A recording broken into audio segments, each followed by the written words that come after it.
Good morning, good afternoon, and good evening, everybody. Welcome back into the Dragon's Den. I hope everybody's doing well today. Sorry for the slight delay today. We had ordered some dinner, and it just took forever for it to actually get delivered so that we could eat. And while I could have started stream at the normal time, that would have meant eating cold, reheated food later on, and Chinese is always better the first time around. And of course, now there's time to go back for seconds a little bit later on. But I hope everybody's having a good day today. Let's see. Let's start off with a slight update. So I've been working on some things for the RIF 600 build. I did go ahead and install the Nighthawk 36 board onto the Dragon Burner tool head, got all the wires routed and everything, and I put some pictures of that up on X, a few other of the socials.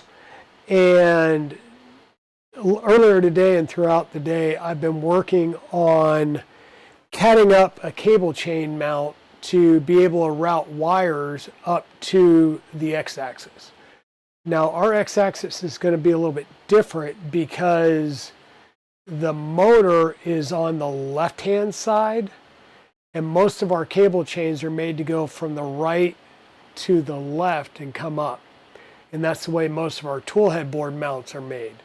I need it to go in the opposite direction, and I haven't been able to find a cable chain mount that I think is going to work.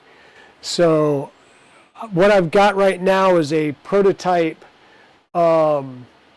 setup for going from the rear center pillar of the machine and bring the cable chain up towards the front and back around to join the X motor. And so easy enough to do that. I basically got the dimensions for a motor and went through and catted up the design like this. Went ahead and added in the heat set inserts so that we can put a cable chain on it just like that. And then it dawned on me. It doesn't go on the top, it goes on the bottom. And if this is mounted on a motor,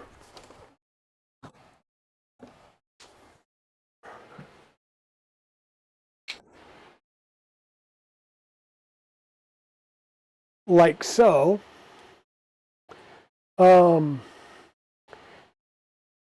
mount, no mounty there. So I made a new revision and fully stuck the cable chain mount, the full 17 millimeters off the side, which then meant that I needed to also redo the other mount. So the way this mount's going to work is we've got our 2040 pillar coming down, and I've got the 90-degree angle mounts right here. So this is going to go underneath the 2020 Y rail, the rear Y rail, and then mount to the one side of the 2040 rail. And that'll give me 3 anchor points with M5x10 bolts and the ability to mount my chain here and have a little bit of extra ramp to support that as it goes through. And then I'm going to mount this box on the side of the rear pillar, and we'll bring the cables down into the top where we can route our 3 motors. So we have the X and the 2 Y motors. We'll bring the umbilical cable straight down as well, and then we'll be bringing our power cable up and our USB cable in from the bottom. And we'll just loop our power cable up and around here. And that's all we need on this board. 3 motor drivers. I don't need any um, physical step or in stops at this point. I can add them, but I'm going to try and do sensorless homing. And if I just feel like I'm chasing sensorless homing, then I will go ahead and throw in some in stops. But that's something I've been working on. So we'll be able to make some more progress on the riff. And now on to this build, which is the Micron. What we're going to do is we're going to start working on the software and firmware stuff. Hey Eagle, how's it going? Oh, not a problem, buddy. Not a problem. So what we're going to do is we need to go ahead and get our Raspberry Pi configured. So what we're going to do is we'll flash the image onto our Raspberry Pi SSD card here.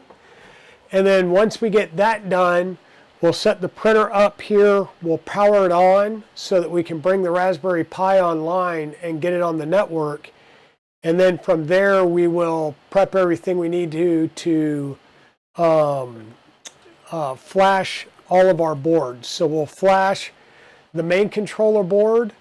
We'll probably flip the, or not probably, but we'll flip our GB15 out and get that set up with a makeshift dongle for now. And then we will also do our EBB36 board. And that way we'll have everything. The goal is to try and get everything bench ready before we put it in, because once again, trying to get at some of these tiny buttons is just a pain in the butt. So we're going to get started that, and it gives me a chance to sit down and just do a little bit of basic streaming and chatting with everybody.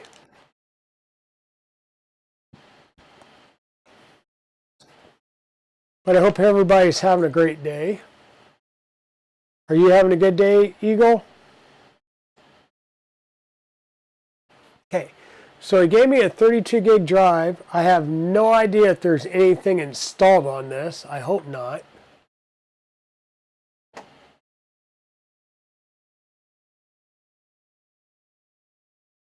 We'll take a quick look. No malware found. That's always good.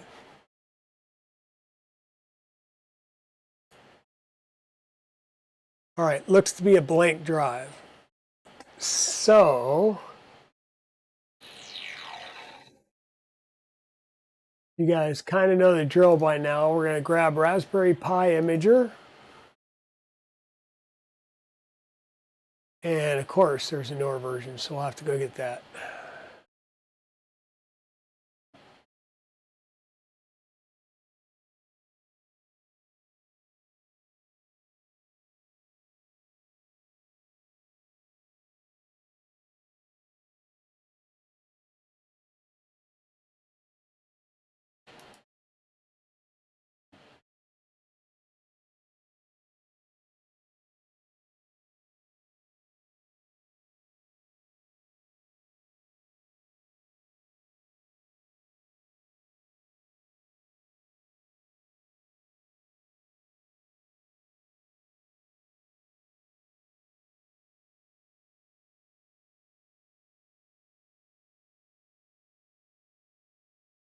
Okay, we're going to choose the device, and I will select which device we have, which means I just need to look at the printer again and see which Raspberry Pi we have.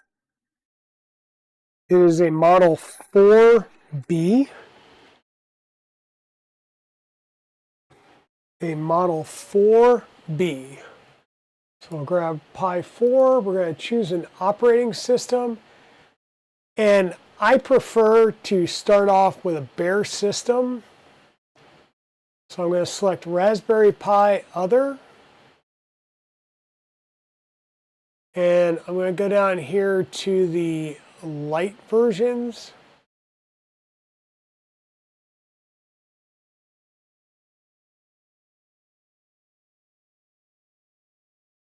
And actually, you know what? I think for this one, we are just going to do other specific purpose, 3D printing, and mainsail.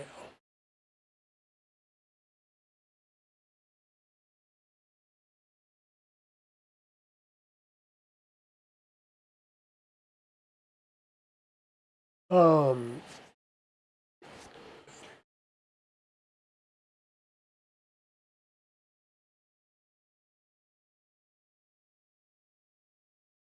no, did I not say? Oh.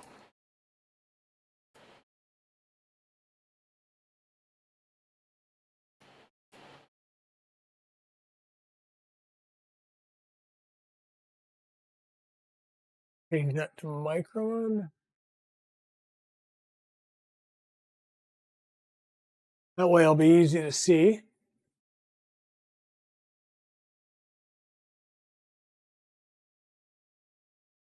Or I should say easy to find on the network. And USB-C, USB-C as well, right? Yep.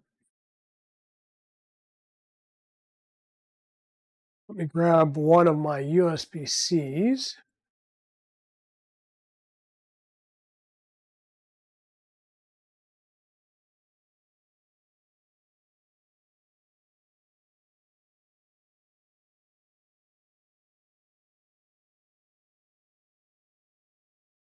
Now we'll only need this to flash them. Once we get them flashed, then we can switch over and do CAN bus. And when we go to do CAN bus, we're going to need to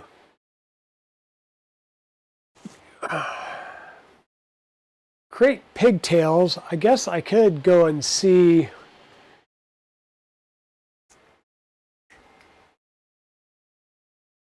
You know what? I can create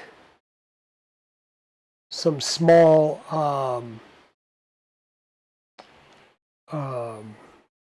CAN bus cables.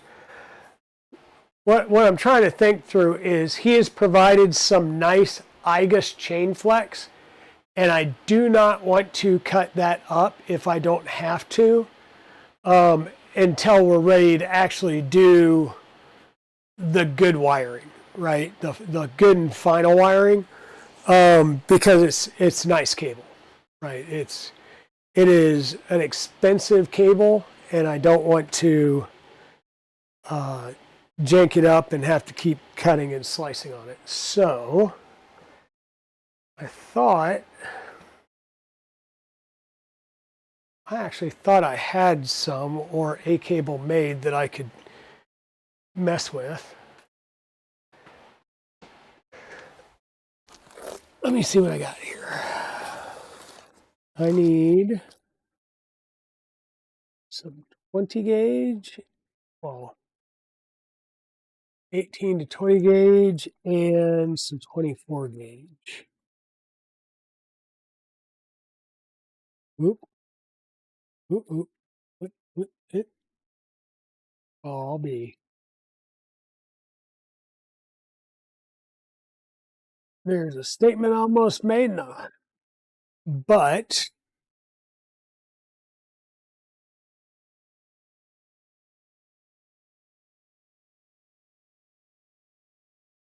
I do have some cable.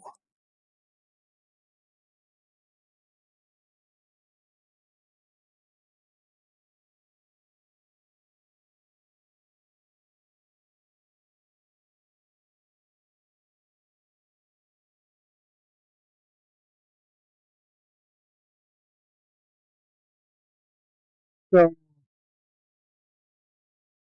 I've got a smaller section of cable here, and then I've got a full length cable that's over molded. This would have been for like an SB 2209 or something. And I can make this side work on the wiring over here.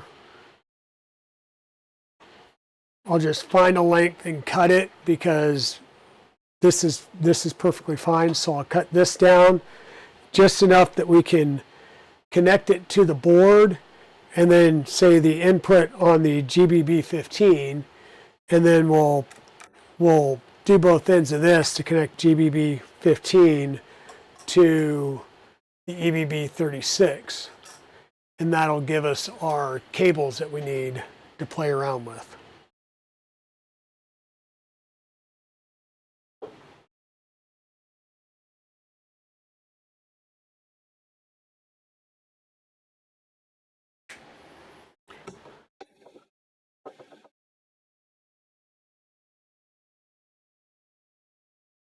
Because like I said, I'd much rather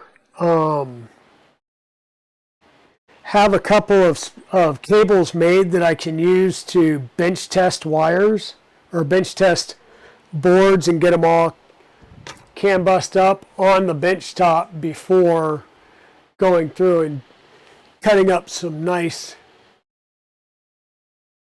No, nothing happened with the green chain flex. I'm doing this so I don't do anything with the chain flex, right? So I'm doing this right now because I want to do it on the bench where it's easier to get to all the tiny buttons to do the flashing. Once we get it flashed and everything's talking, we'll shut it down and we can do the nice cabling with the chain flex. But yeah, I know the chain flex is expensive, and I don't want to mess it up or cut it, then go, oh crud, I need to cut a little bit more, oops, I cut too much. You know, I want to make sure everything's working here first is my biggest thing.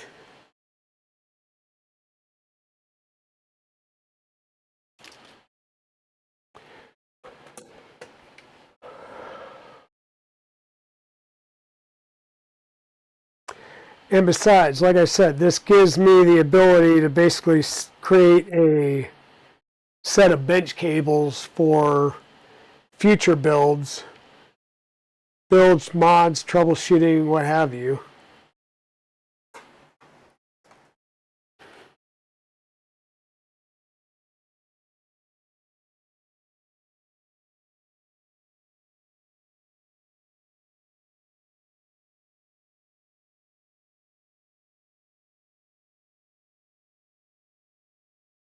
Um,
we have an in and an out, and when you look at it, remember that the latching clip is on the outside, so these are pinned out exactly the same. So just be aware of that as you're going through and doing this. I need this, I need that, I need. Do I have microfit in here?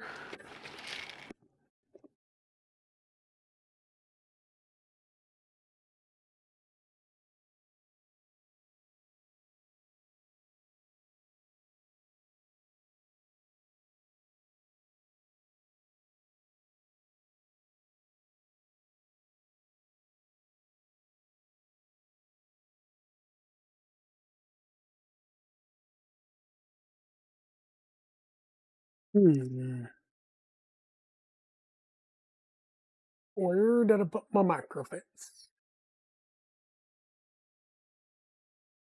Because once again, I know that you have microfits that you sent, but I don't want to use your microfits either because then we'll run into the same boat of I've used yours and now I'll need to try and depin them to reuse them. And we'll just say depinning a JST is kind of a 50-50 as to whether you get to reuse it or not.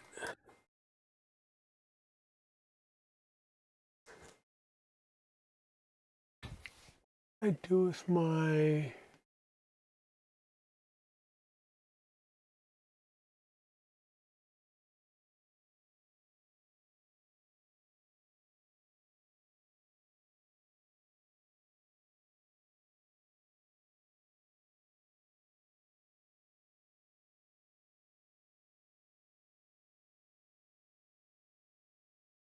right. I've been reorganizing things, and that means I'm now trying to figure out what I did with things again.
Okay.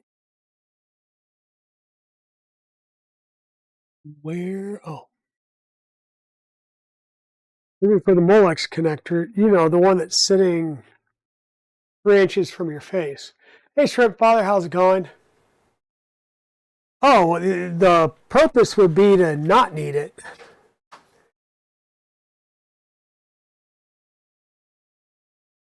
One second, folks. I don't need the Ender 3. That will be for the Ender 3 and G project, but I'm not sure what was in the Fabreeko box. Let's see what's in the Fabreeko box.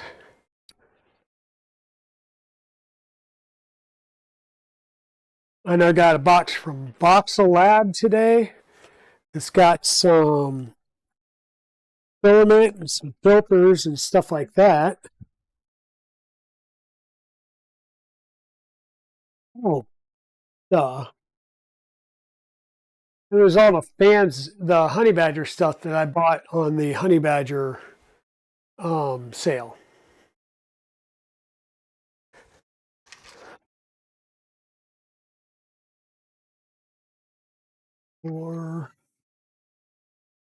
Or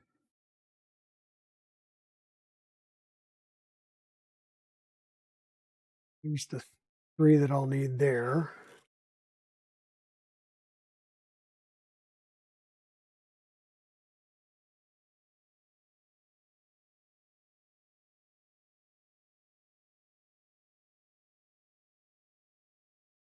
How's it going, Shrimp Father? Hope you're doing well.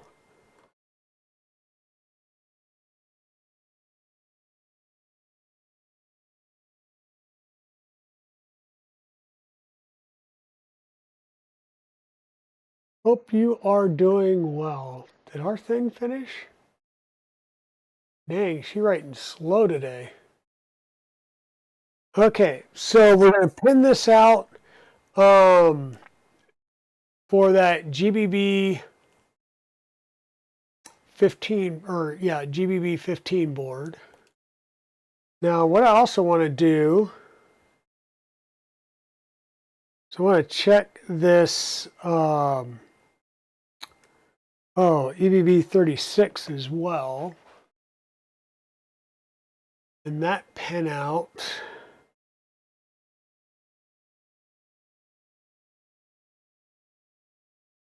Okay. So 24 volt negative.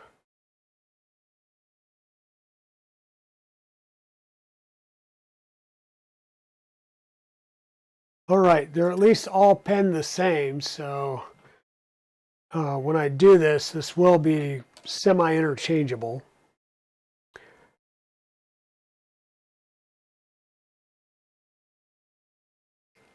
So what we're doing is we're making up a couple of cables. These will not be the final cables, but they're going to be bench test cables for testing and configuring CAN bus. And once we get things flashed and working and talking, then we can go through and do the for realsy cables at a later date.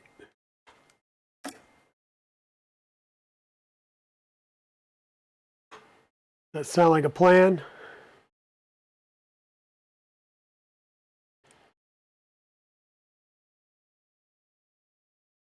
And we'll sit down here and work on our cables as we are doing the flashing of our Raspberry Pi.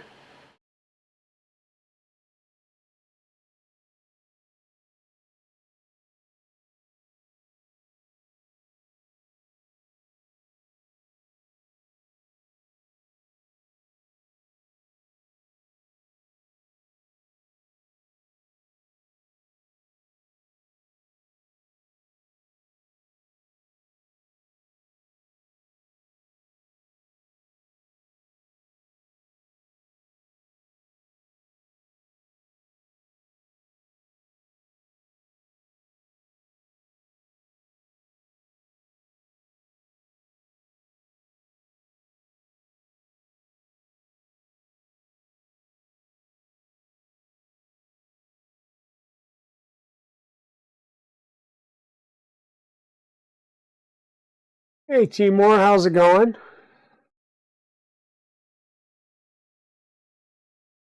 Uh-oh. Turning into an Anycubic Cobra S1 hater. What's going on? What's going on with your Anycubic?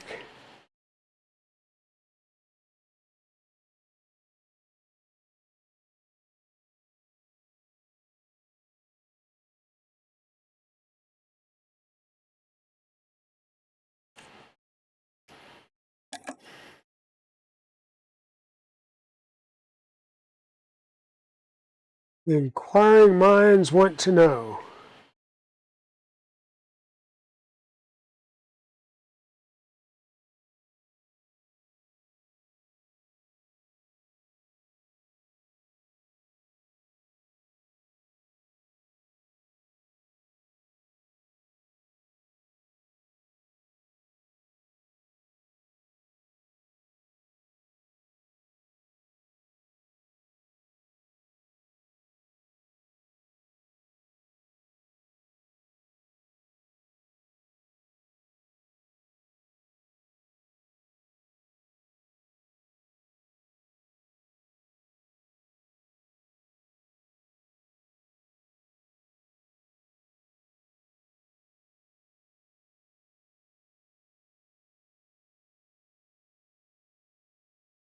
Nozzle jams and filament misfeeds. Okay.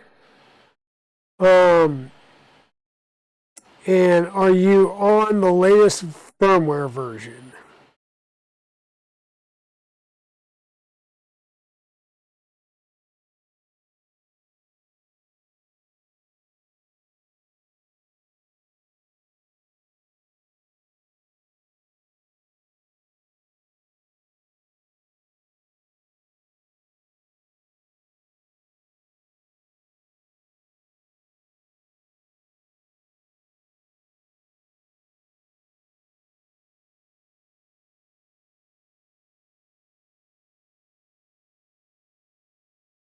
Are you on the latest firmware version? Because I was having very similar issues, and I put the machine back online and did the firmware update, and Miss Dragon has been printing away on it since without an issue.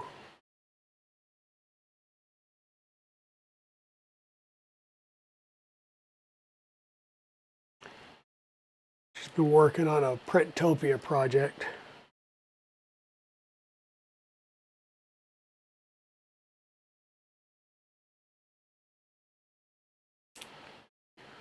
Yep, latest version. You're switching to a high temp nozzle next. Okay. That's the one thing I didn't like with the Anycubic is it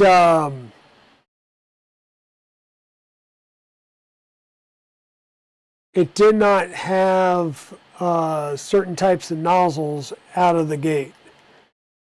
Like you didn't have an option for a hardened nozzle out of the gate, and the option that you do have is not a factory option.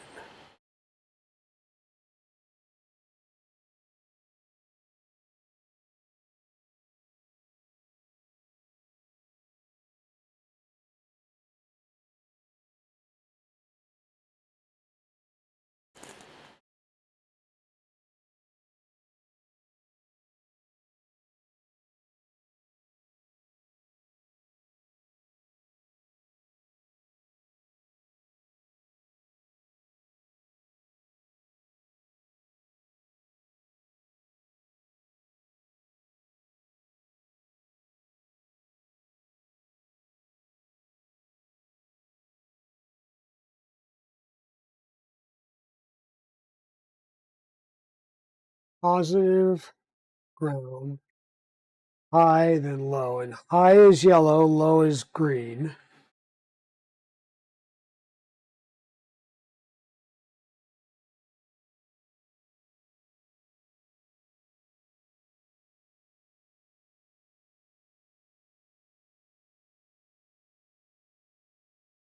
And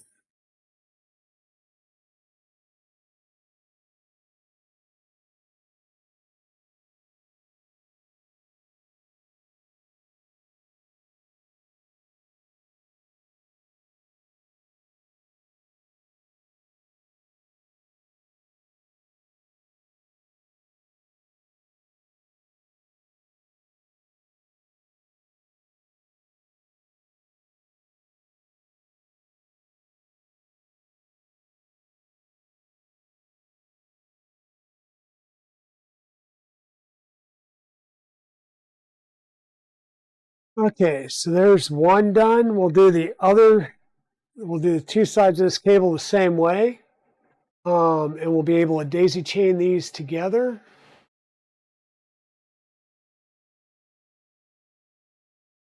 Hey.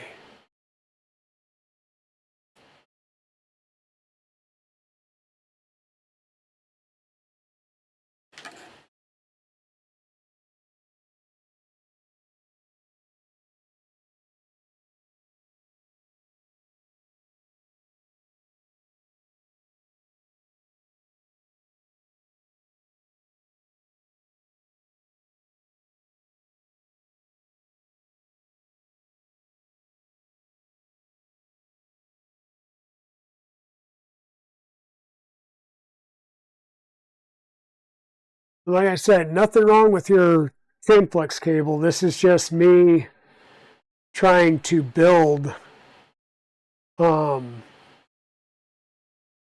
a cable for future use.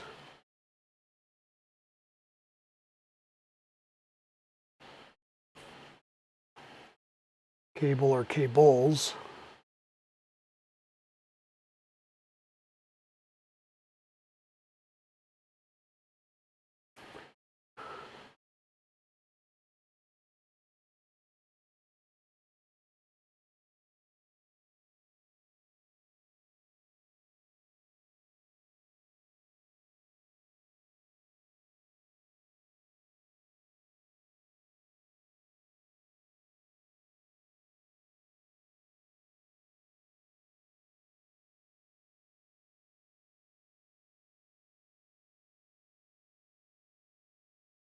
Hey, Groovy Hot Rod, how's it going?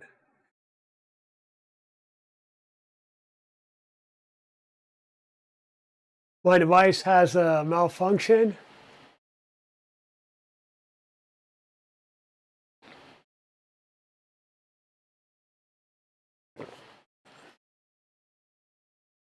Machine has too much plastic in the filament path to run abrasive filament. You primarily bought the printer to print ABS, ASA, even pulling the PTFE tube out of the tool head was a chore. Yeah, yeah.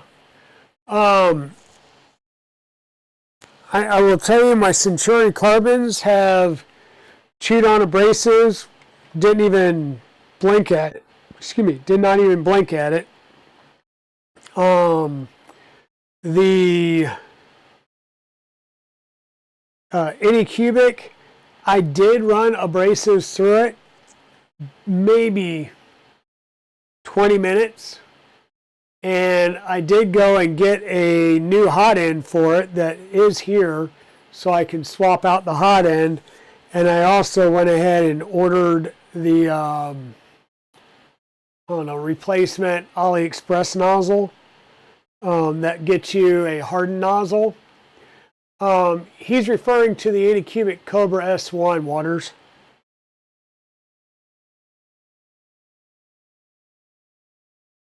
So yeah, I will say I'm not all that impressed. Yes, they came out with their color option out of the gate, unlike Elegoo, but I would much rather have a printer that can do abrasives like every other machine in my inventory than have a machine that is basically PLA only, multicolor or not. But that is my workflow. So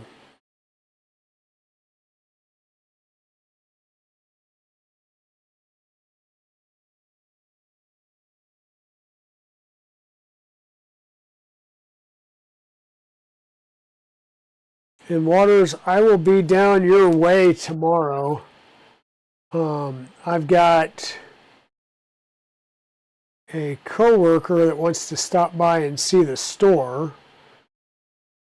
So I've got to go in for some meetings in the morning, and then I'll stop by there. And then at some point, I also need to go over to see EPAX.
Sounds like a plan.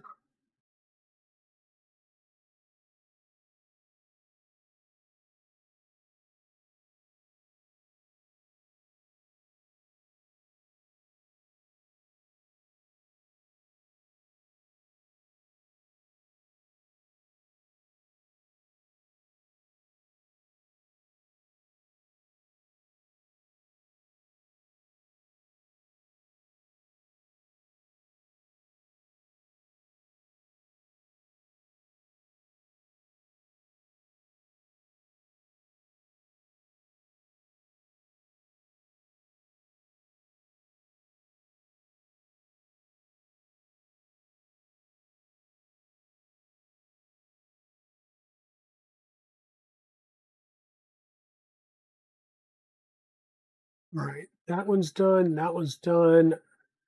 The Leviathan is the other one I'm going to need.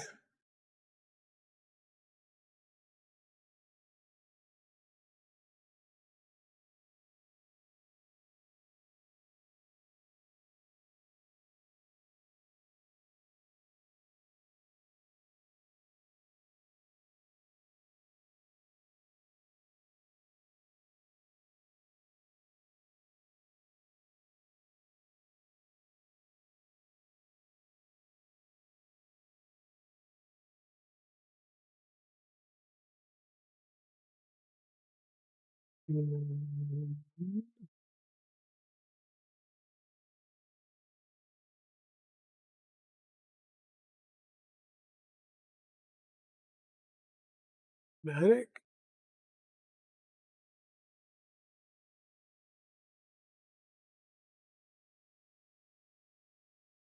I don't know if it's 1-2 or 1-3. I do know that that's not what I want.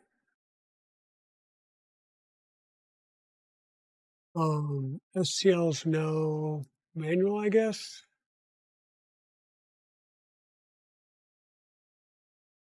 Do you know if this is a 1-1 or a 1-2 or 1-3? On the bottom,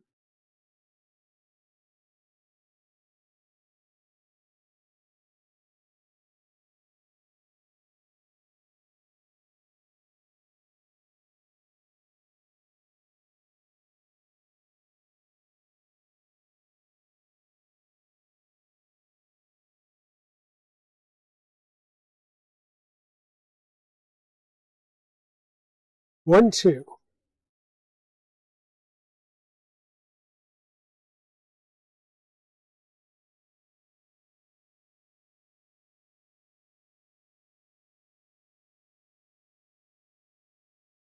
Okay.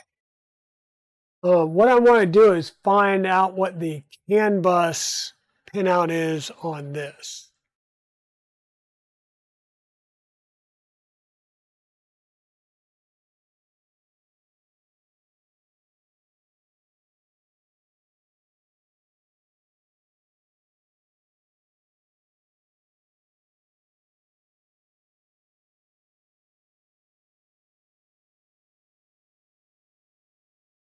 There we go. There's CAN bus.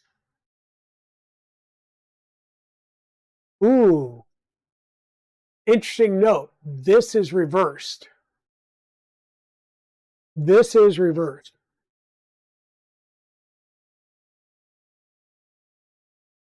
So it shows ground and CAN low on the left, where all the others, ground and CAN low, is on the right compared to, here we go, this is easier to see. So there's the latching pin, ground and CAN low is on the right, where on the Leviathan, ground and CAN low is on the left.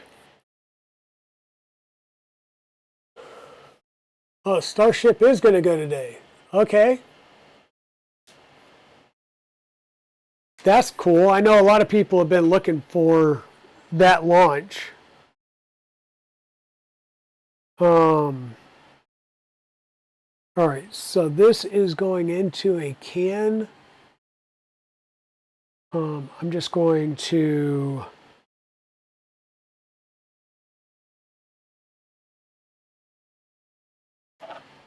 lop this off right there and start fresh.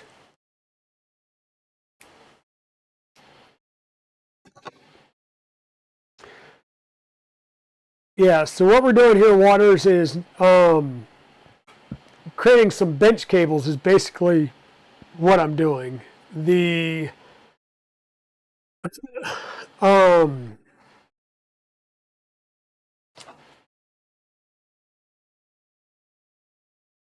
blue Chocobro,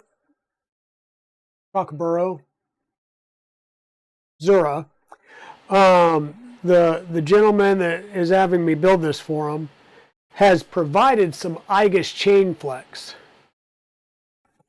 I want to get everything laid out here and bench done because trying to get small buttons pushed in tight quarters with a bunch of things plugged in, and when it's on the printer is kind of a pain in the butt. I'm going to be connecting this end to here, here, and to here, doing the daisy chain, and we can make everything work with these cables.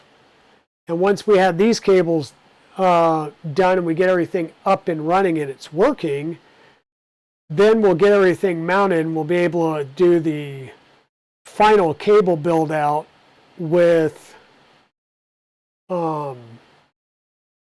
the IGUS.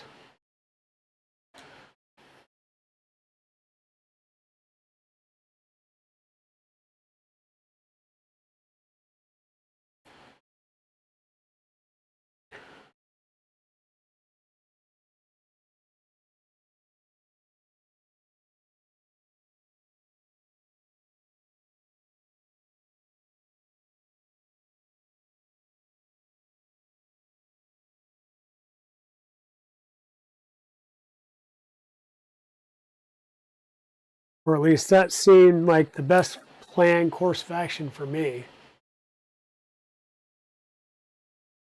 I was doing some modeling earlier. I would show off, but it's on it's on my Mac, so I'll have to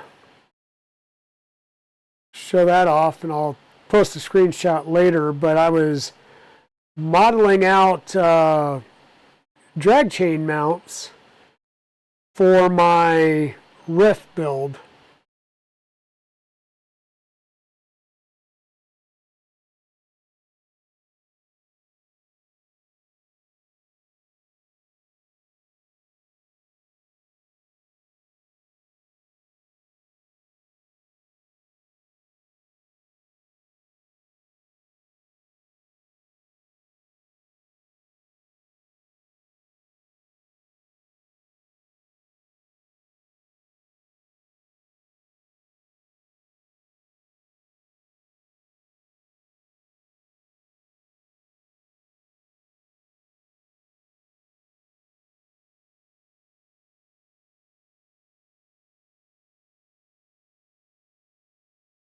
Okay, so positive, then negative.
We've also got the Raspberry Pi started.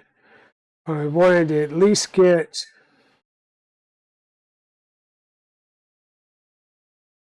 these cables ready to go so I don't have to stop, start, stop, start, stop, start.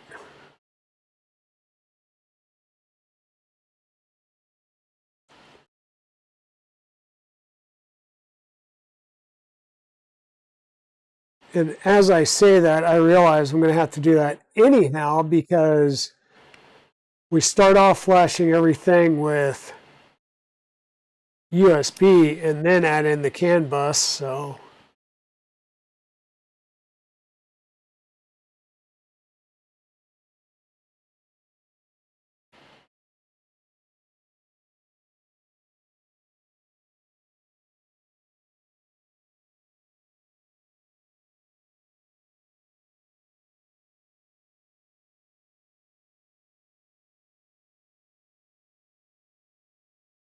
hey, Jenna, how's everybody? Or how are you doing tonight?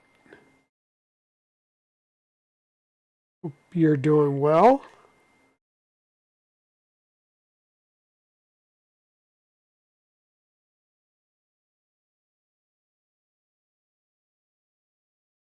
Yeah, Waters, I hear Lomax is going to be at the Ecovate booth.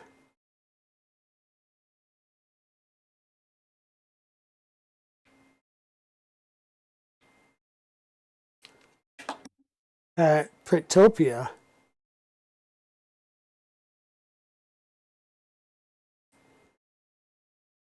Who all have you guys confirmed are going to be there?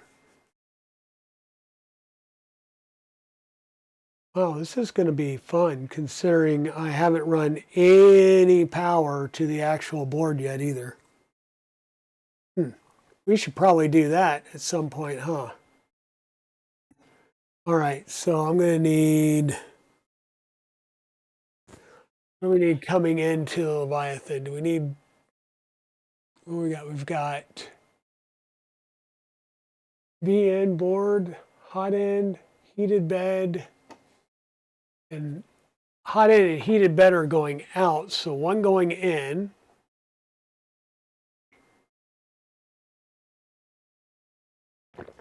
And then 24 volt to 48 volt for the HV steppers. And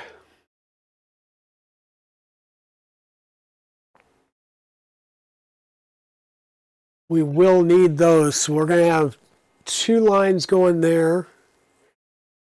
We should be able to get away without having to put anything into the high voltage steppers just yet. So let me grab some 20 gauge wire, or 18 gauge wire.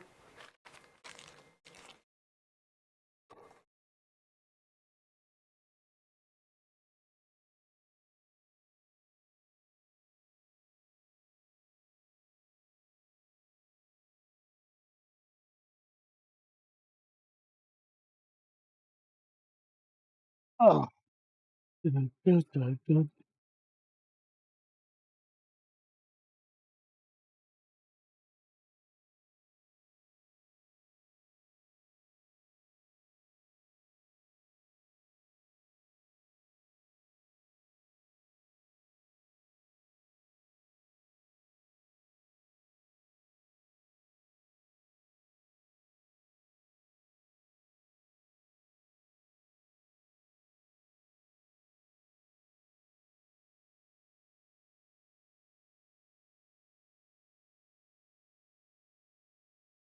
Clean this up.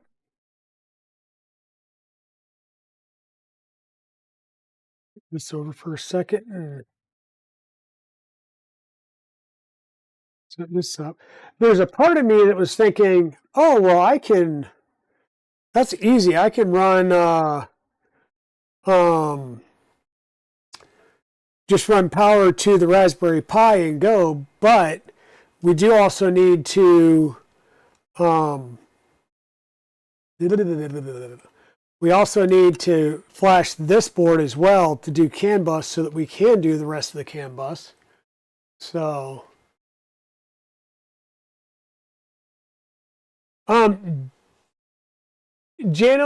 it's gonna quasi be a yes. I have my own table.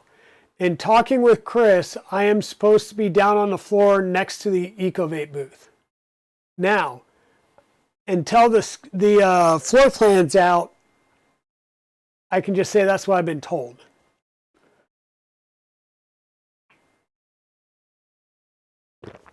Yeah, we're about a month away. I want to take the Riff 600 to show that project off. And I want to bring the 0G that we just finished building, but that's predicated on approval from somebody, because once again, I cannot show off that hot end without prior approval. And you can see the nozzle and stuff on a Dragon burner fairly easily. So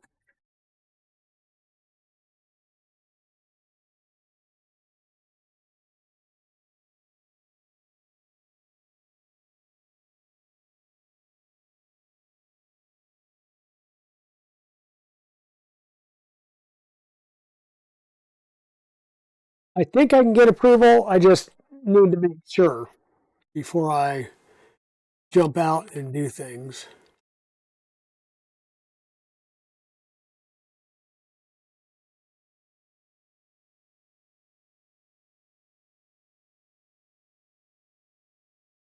Okay.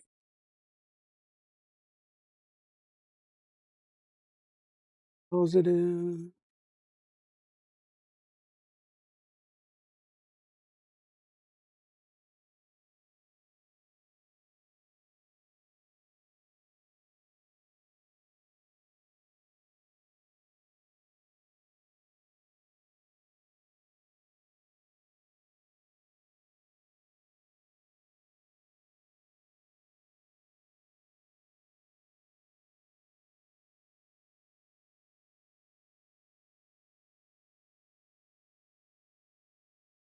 How about you, Jano? Are you having a booth at the show?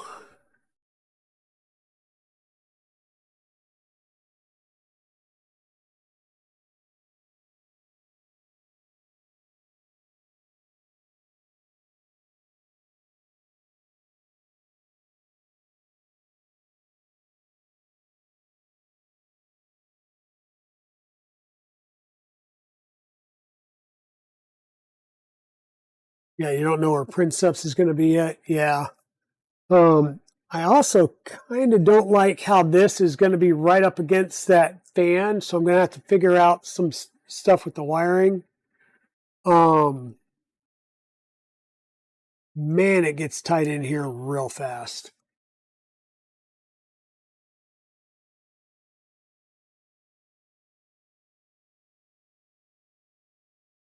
That is long enough to go all the way around to the other side, so that's good. But we're just needing this side for now, plus and minus.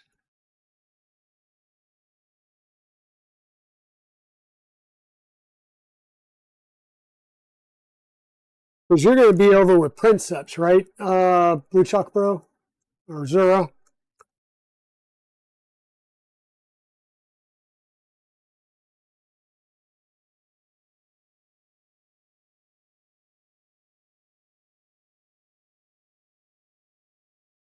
Negative.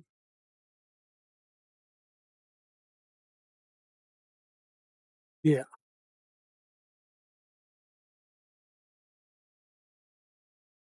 positive.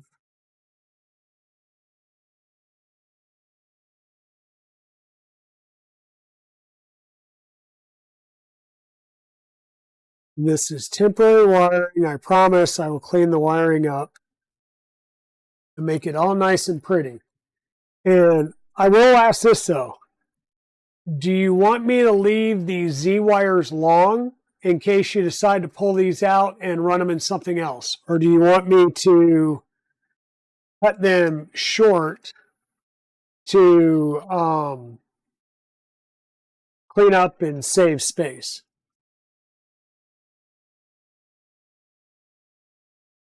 I'm going to let you tell me that.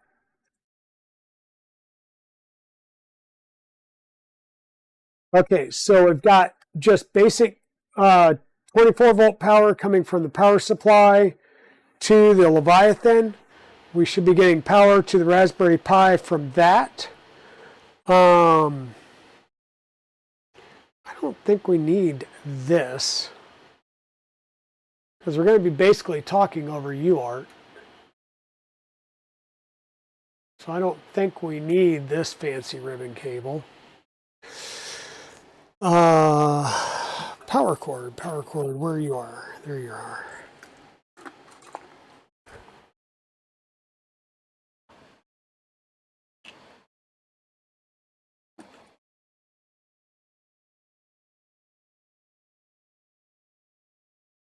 And I guess it would help to actually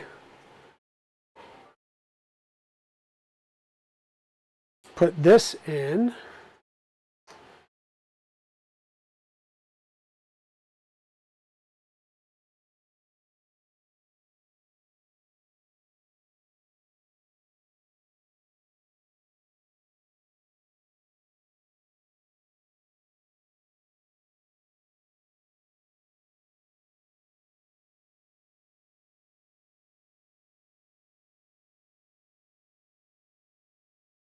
Okay. So I have the SD card in. We've got the SD card in here. We've got power coming into the board right here. We've got the UART connection for the Raspberry Pi there. So we should be good. Like I said, we'll need this eventually, but we don't need it right now. Ooh, we shouldn't need it at all. The only thing that's going into this are the 4 Z motors, because we're going to do CAN bus up for the AB, and then CAN bus from the GBB15 to the toolhead board. So, oh, we should be good. Power on. We got lights here and we got lights there, so that's good.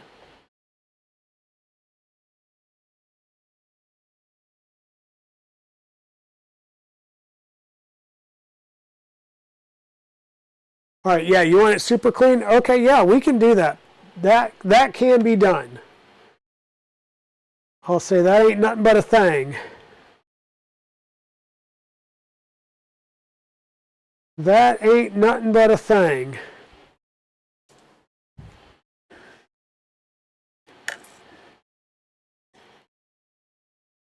So we got one more cable to do over here.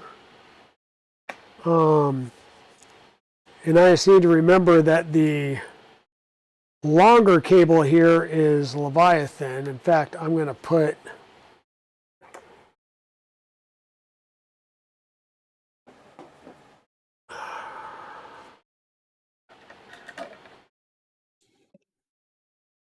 it just kind of worries me because it's a one-off.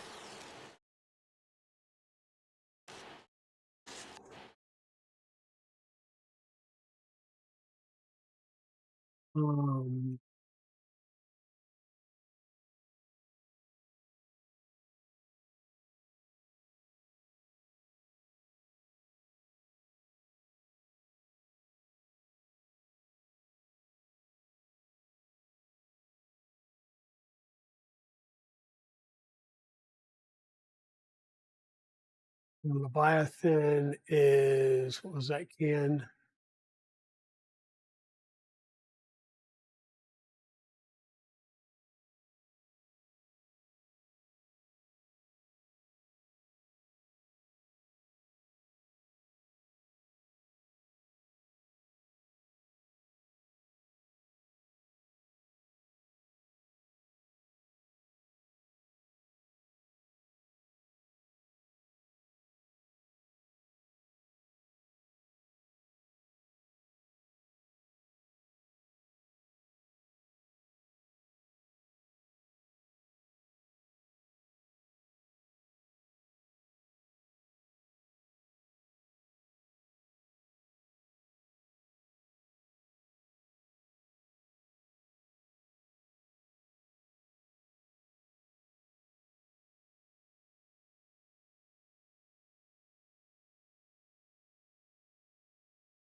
So I did a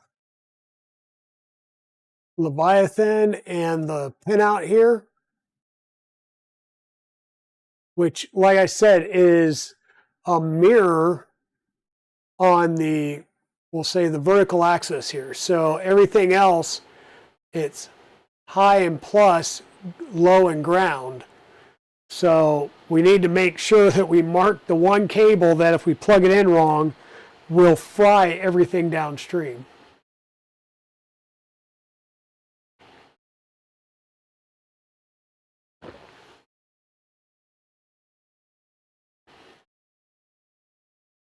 Okay, so we've got this is up. The light's been solid for a little bit as we've chatted. We've got our USB cable ready to go that we can, because we have to flash both of these first. We've got one CAN cable and we can do the other one as we're getting this fully set up.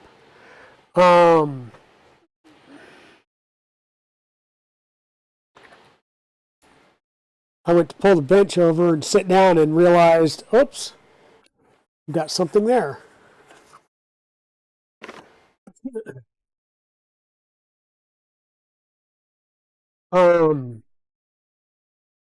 Okay, we need this, and we should be able to go to Putty.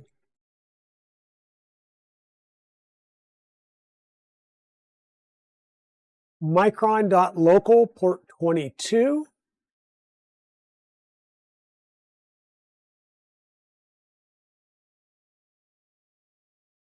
We're going to log in. Whoops, sorry. We're going to log in as Pi, Raspberry, hopefully. All right, let me try that again. I may have hit a few characters at the same time there. All right, so we're in, and I want to do a sudo apt update.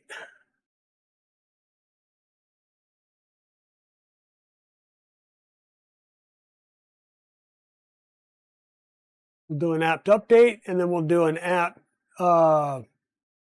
upgrade. Meanwhile, I want to come over here so I can get this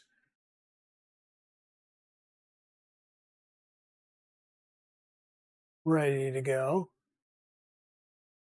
Because once we start getting things going over here, and it takes a little bit, oh, you got to pop out and go pick up your wife from a book.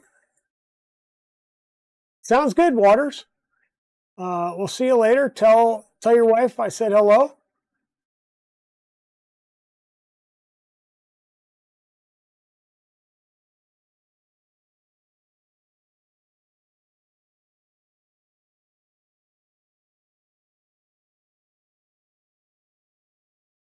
Got still a little space on it. Yeah.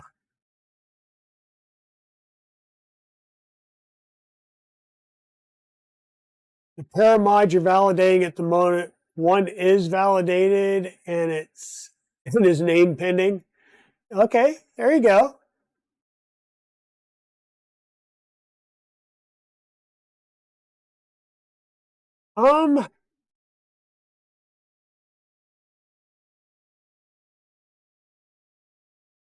I don't know how a cutter would work on the baby belt because it's a Bowden fed system. Like if he's wanting to put a box turtle on it, I would do a cutter. I would do the what were they referring to? Like snapping turtle or whatever. The cutter at the back of a whatchamacallit, a cutter at the actual hub of the box turtle versus at the tool head, because you're having to pull that all the way back through the Bowden extruder. All right, sudo apt upgrade. See where we're at. Now this does have full mainsail, so we can be doing this. You know, this is mainsail OS, so we can do this at the at the web interface, but I know that we're going to have to do some other things and follow esoterical to get everything set up. And so it's just going to be a little bit easier, I think, to stay on command line for right now.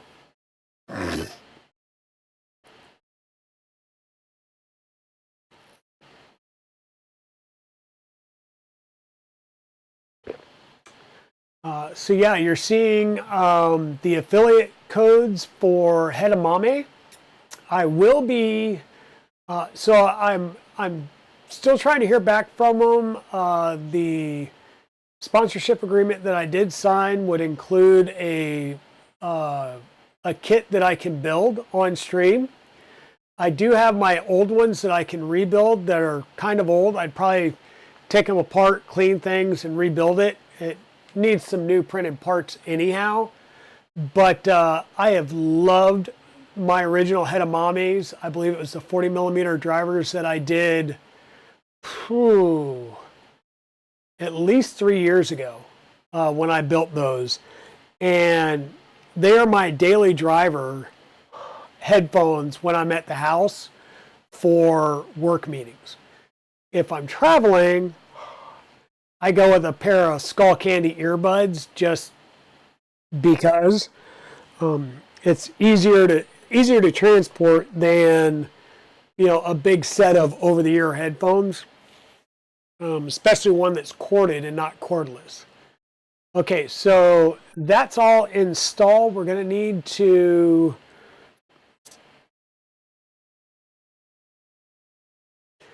Leviathan comes pre-flashed, right? But not pre-flashed for CAN bus, if I remember right.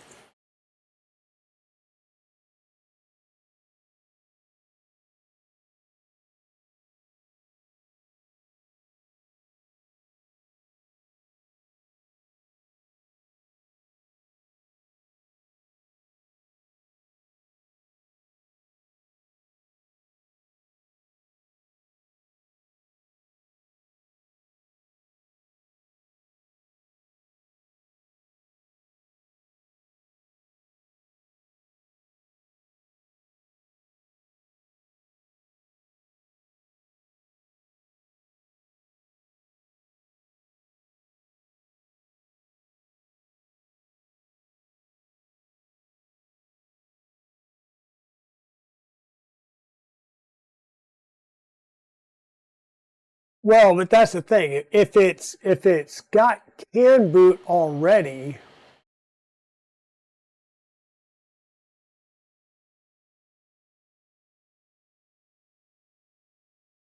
so let's do the tried and true maker resources.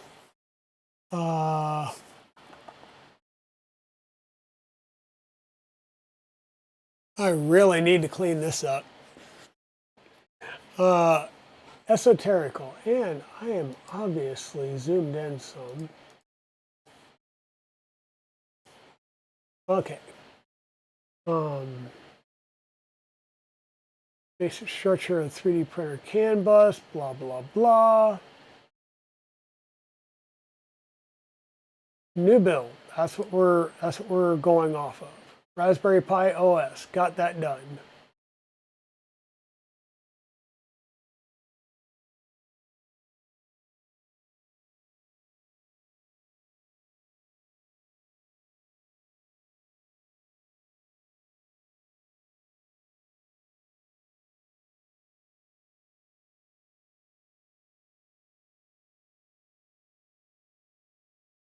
Okay, do a uname-a.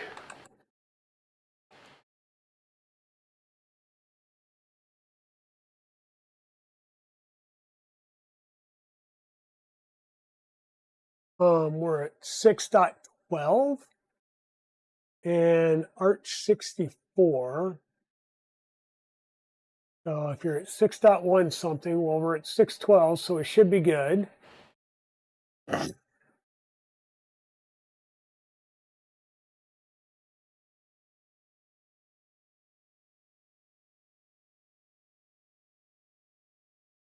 Okay. Hand speeds and transmit queue length, blah, blah, blah.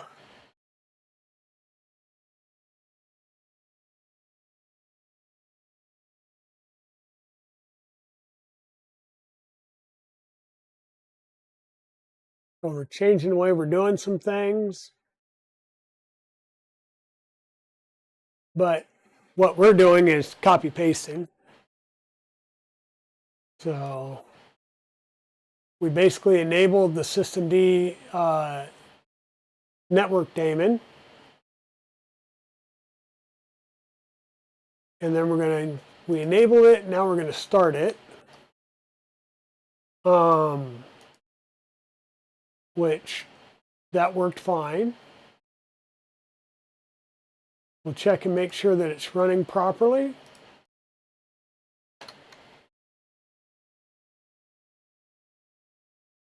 And yep, it appears to be running.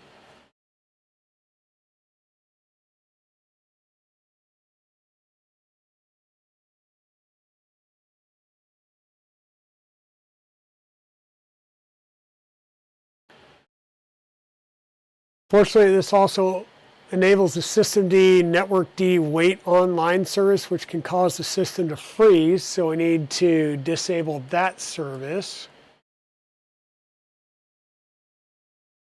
So turns on a bunch of stuff, then we go back and turn off what we don't need.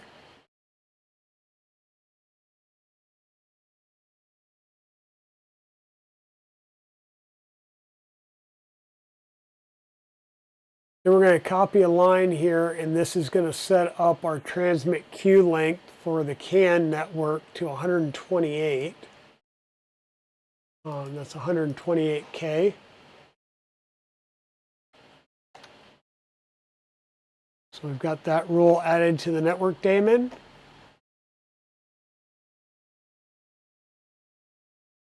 We're going to confirm that that took, so to speak.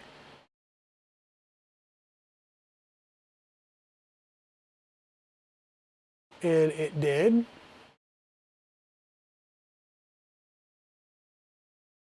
We have it set to 128. It said, didn't it used to be 1024? And I believe it did. And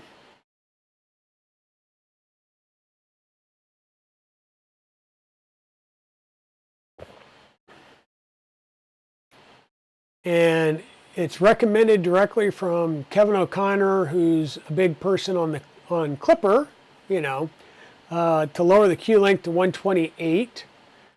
Now, here's one of the things with Clipper.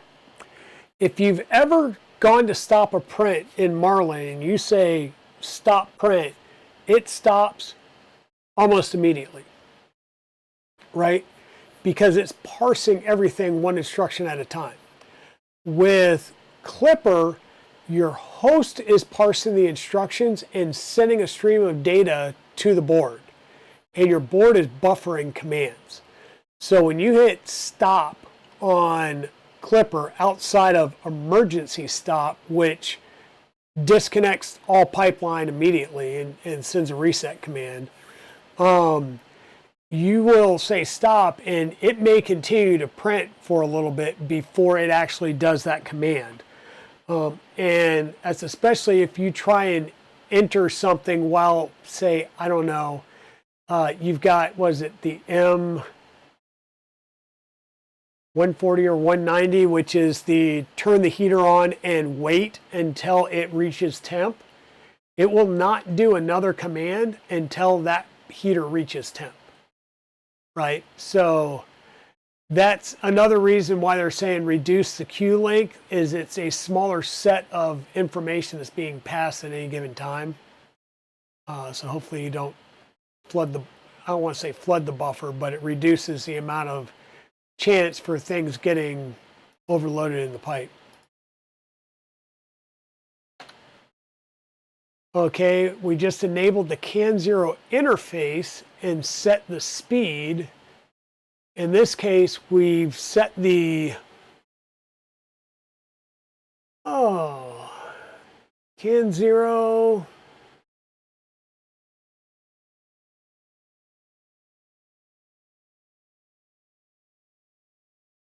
Oh, good gosh. What is that being set to as far as...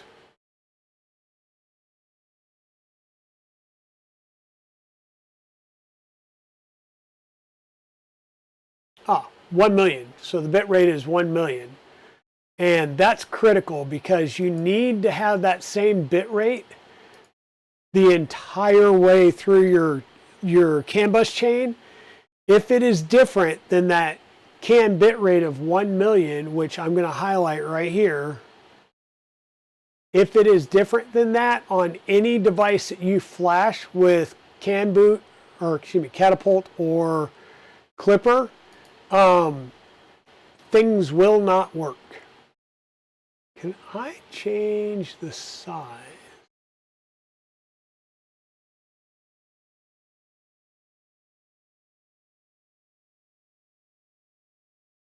Not that way.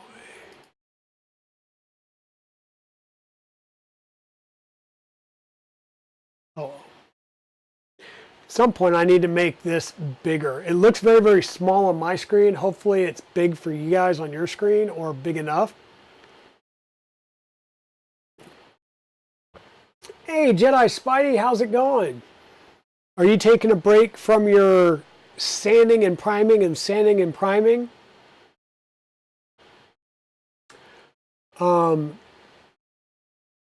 So yes, all of this does look correct between our window over here and what we're seeing. And now it says to do a reboot. And this is just going to make sure that everything that we put in is now not only taken, but is actually running in the background. So yeah, Spidey, we're having fun here. Today is, well, we're just going to say fun day.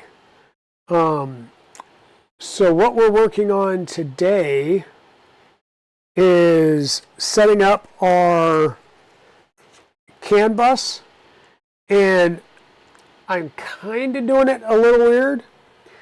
Let me rephrase it. I'm not doing it weird. What I am doing is I am, get in there, I am setting everything up on the bench. So what I've got over here on the bench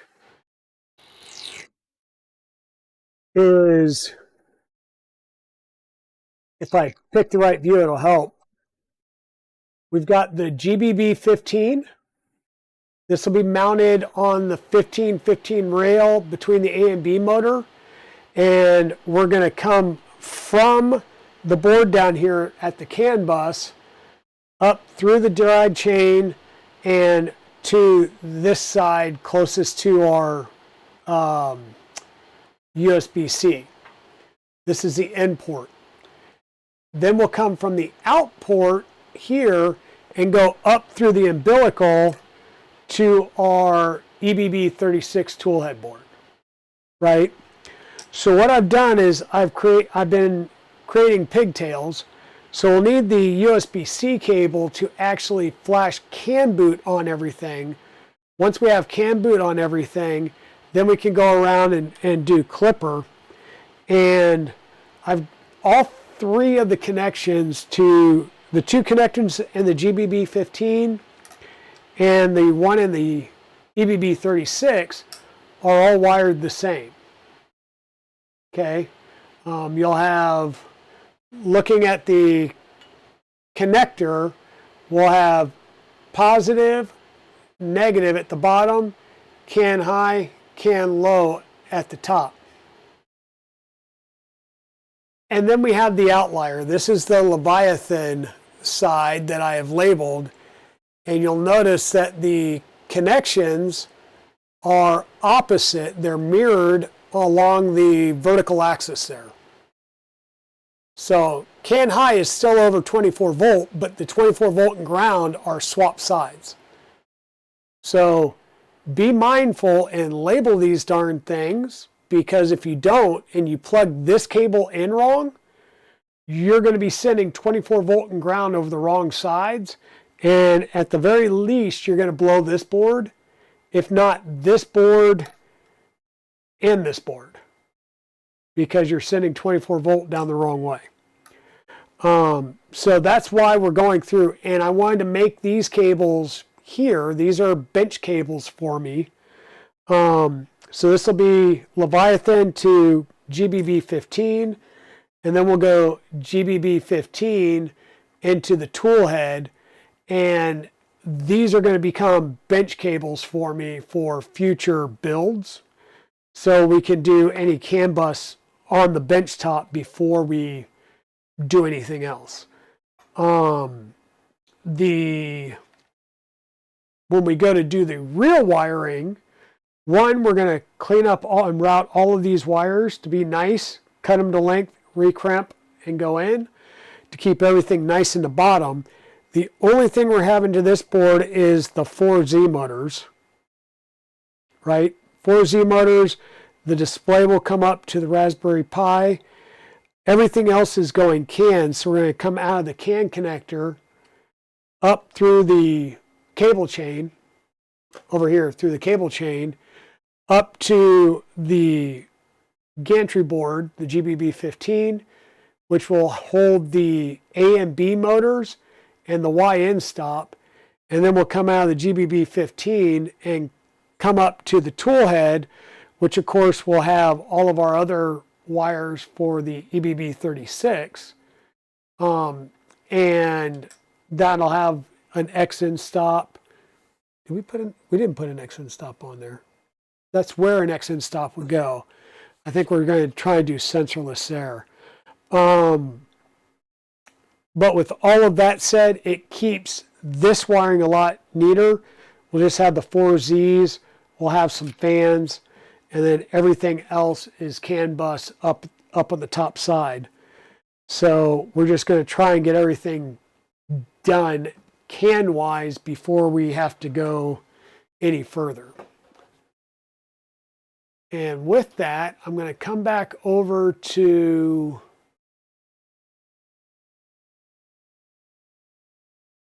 Today Yes. Is that Today Yes has been a sand and prime day all day?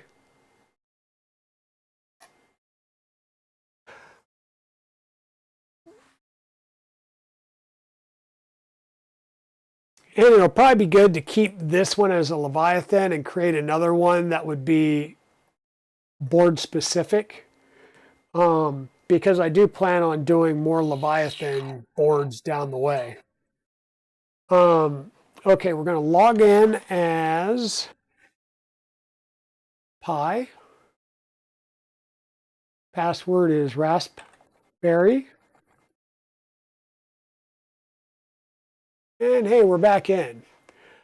Okay, so what we've done so far is we did mainsail OS on the Raspberry Pi. So I could literally come in here and go to Micron.local, and that's this Raspberry Pi right here. Right, so we're good.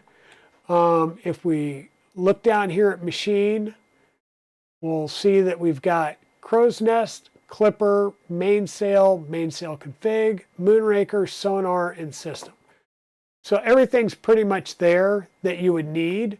We would, of course, need to add clipper screen, and that's where every time I go to add clipper screen, it's like its own fiasco. I don't know why. Hey, Adam, how's it going? Yesterday you did some priming. Today feeling drained, so taking a break from. Oh, there you go. Yeah, you got to. So with this, I am going to check and make sure all of this is up to date before I go any further on Esoterical's page, because whatever version of Clipper is the latest, I want to make sure that that's the starting point when I install Clipper on everything. So I want to make sure it's at the latest. And then Zura, I know you know this, and especially it's critical with CAN bus. Don't update Clipper unless you need what it's wanting you to update. Just because recently they went from the .12 to .13, and you get to go through and redo all your boards, and it's so much more fun with CAN bus.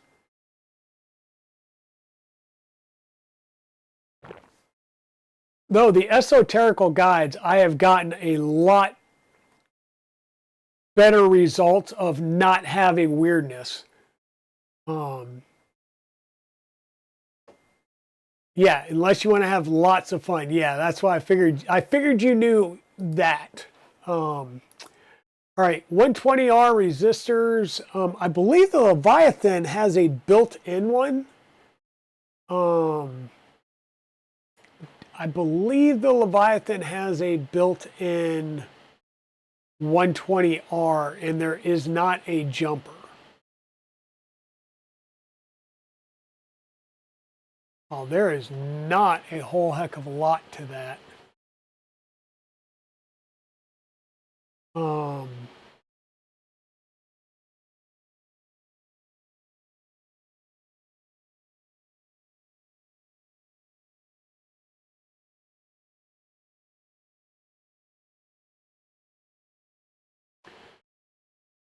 We're using passive tool head boards. Check if the 24-volt supply is shared between the fan, hot end, and probe. If so, set jumper to 24 volt, as a 5-volt selection may cause the 5-volt and 24 line to be shorted.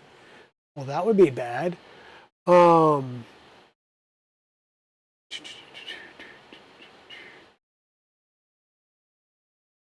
would say if there is, it would be right next to the CAN bus port. So, and there is a jumper right there. Da, da, da.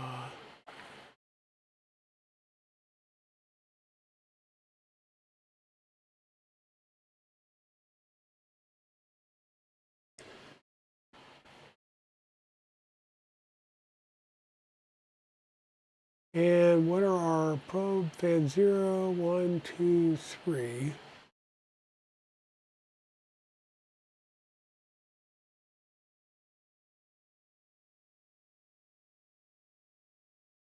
I like that it says set the jumpers, but it doesn't actually give you a pinout.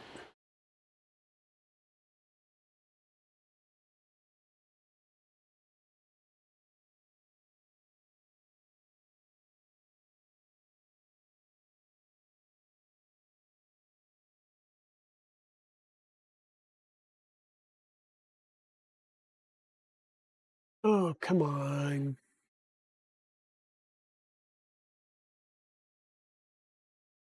There are no pinout?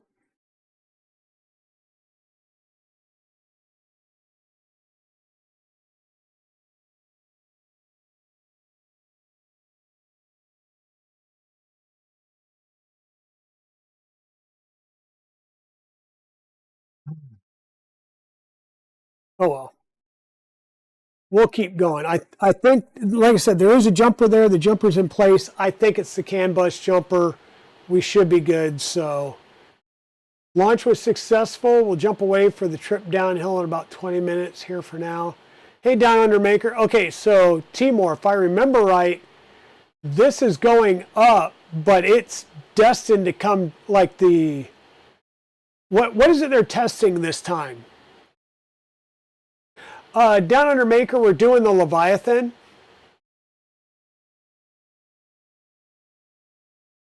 And I just can't remember. I did a Leviathan before. I just cannot remember. I'm assuming that it's got a jumper, but good crit, strain relief, blah, blah, blah, blah, blah, blah. Next step. Click here if you're using the main board, which we are.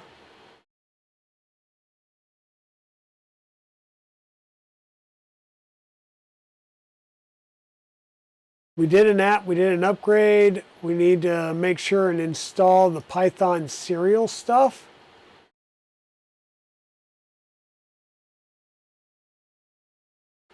Which may already be there. Yeah, it's just been a little while since I did a Leviathan.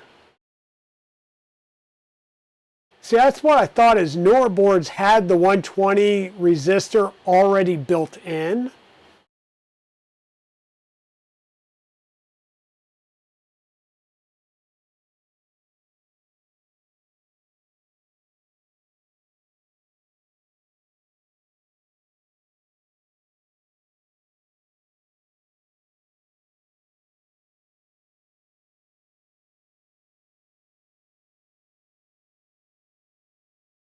Yeah, I'm working my way there. So we should get there.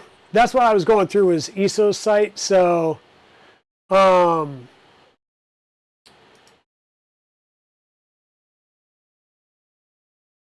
all right, they're already installed and they're already the latest, so we're good there. We need to install Catapult because that would not be there by default in the mainsail.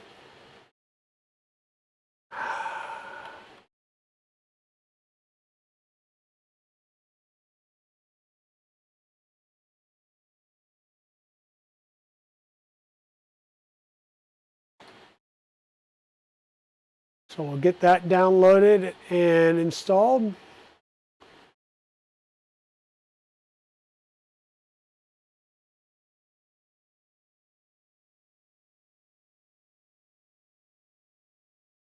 New mainsail has CAN bus done ESO's way as standard. Nice. Yeah, so in this build right now, I have the full mainsail OS installed latest, like we just did the Raspberry Pi install at the beginning of the stream. So we should be good. Pull Catapult down. We're going to go in and make menu config. And we're going to adapt the instructions below based on your actual mainboard. You know, I have a Kraken. At some point, I'm going to put it on something.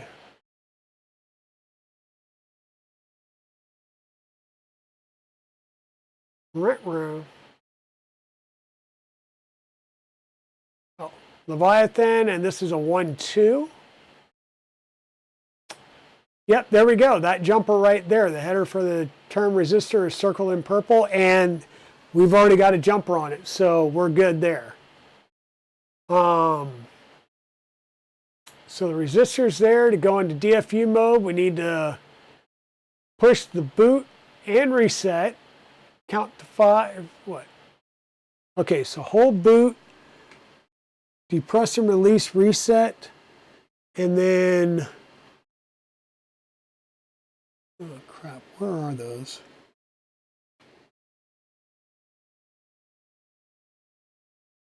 Oh, there they are, right in the middle of the board. Ugh. Right where fat fingers will have a hard time going. All right, so I'm going to set this up on its top again.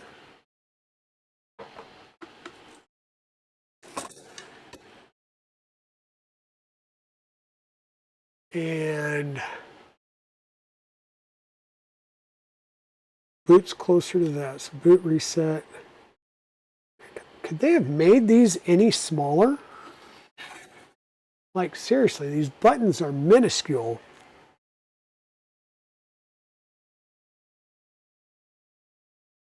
I'm going to use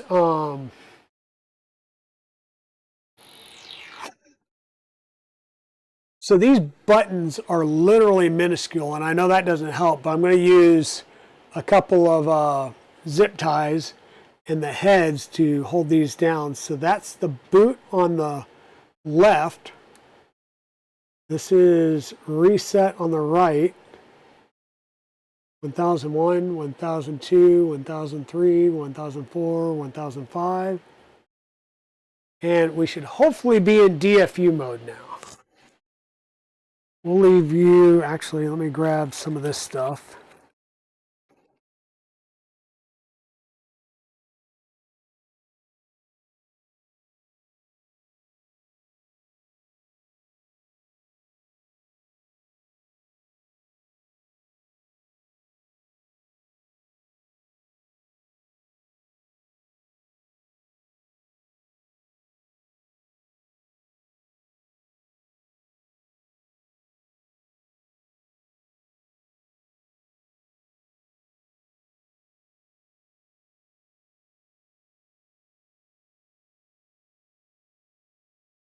Okay. What I'm going to see is, does this sit there? Not really. Really not fully, not nicely. Dang it. All right, so we'll leave you there. And my reason is because I need to do some work. Okay. So we did that. We need to get the catapult config going. We should be in DFU mode. Let's go back over to full display.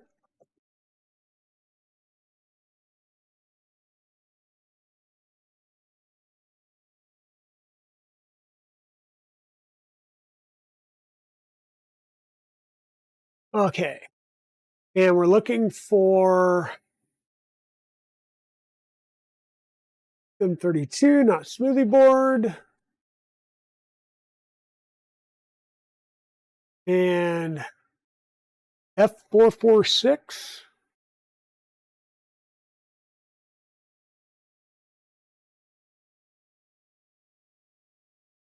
I am going to verify that.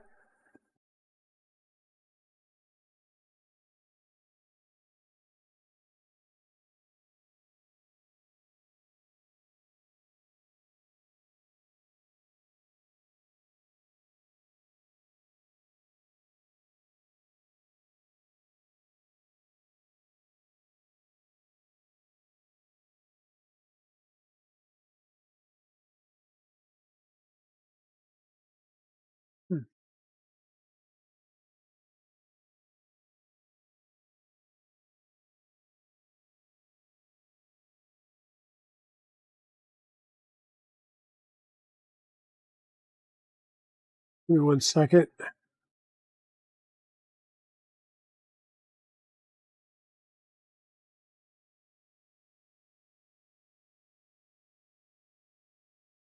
Okay.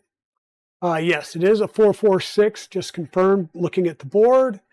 Build catapult deployment with a 32K bootloader. Clock reference is 12 megahertz crystal. Communication is USB interface. Application start offset 32, that's correct. USB IDs, nothing. GPIO, nothing. Support bootloader entry on rapid double click, yes. Enable status LED, PE1.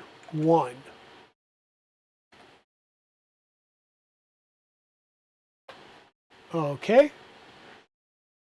Q to quit. Yes. And it does Clipper stuff. So we jump back over here. Now that we have that config, we're going to do a make clean and a make.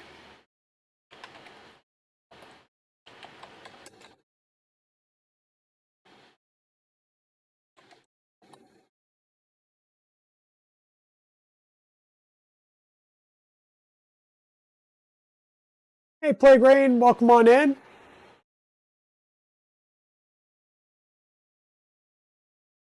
Yeah, what is your what's the topic of your stream tomorrow, Down Under Maker? I should know because I'm following you now, and I saw that your post.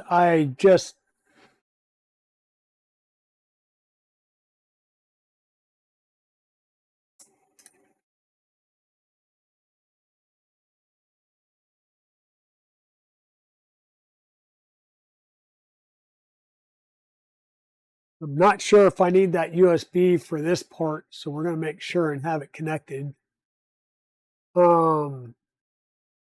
Make clean make is a STEM 32 base board. So we're going to do an LS USB. And we should see a STEM 32 device in DFU mode. So that's awesome. CD to catapult. We're in catapult. Do a make. Yep, we did a make. Then we're going to grab this last line.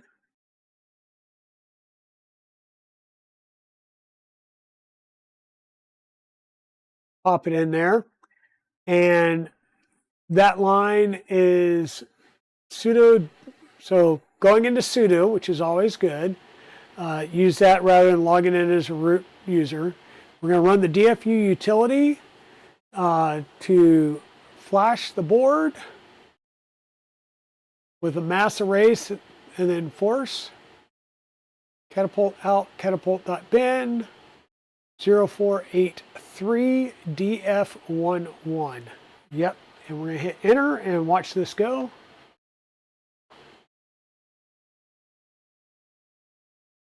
Valid DFU suffix will be required in a future DFU release. Opening the device, claiming interface, setting alternate interface. No error condition is present. Transfer size, internal flash. This could take a moment. Setting timeout to 35 seconds. And we're kind of just chilling. That's where we stopped.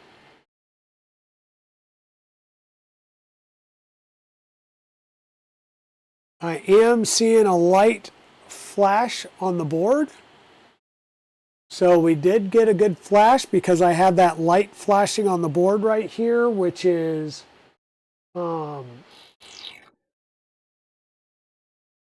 this right here is the light we said to flash.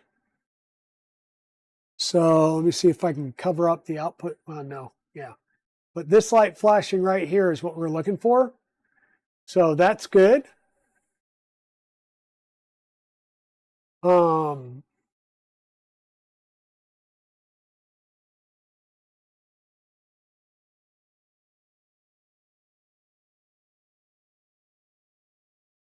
Catapult's now installed. Click here for next steps. What? We can do a dev by serial ID to figure out the serial ID. And boom, USB catapult stem 32. There we go.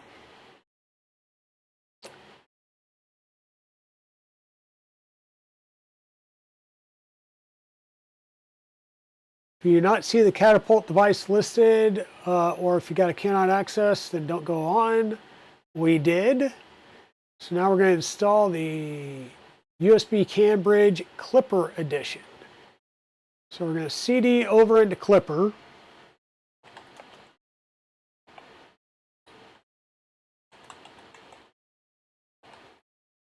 Sorry. So we switch folders from Catapult into Clipper. We're going to make menu config. And now we're going to go through here for the Clipper side of things. We're going to come back over to our board information for the Leviathan, and we're going to build using this lower set of information. All right, yeah, I know it's tomorrow, 10 p.m. Eastern. What's the topic? What is it you're going to be working on tomorrow? So we're going to enable the low level. Switch over to that stem 32 board, or stem 32, and get the F446. Bootloader offset 32 kilobit. That's what will keep our catapult in place. Clock reference was 12 megahertz. We're going to change over to the USB to CAN bridge.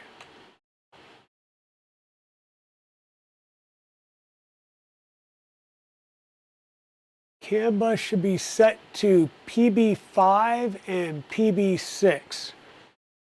All right, PB5 and PB6. Yes, that's the one.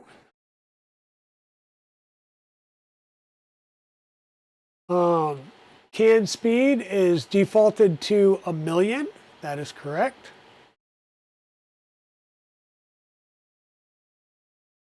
This is new. It's not in the screenshots. I'm going to leave it there. It's something that's new that's been added. And that gets left blank. So we'll hit Q. Yes. We'll come back over here.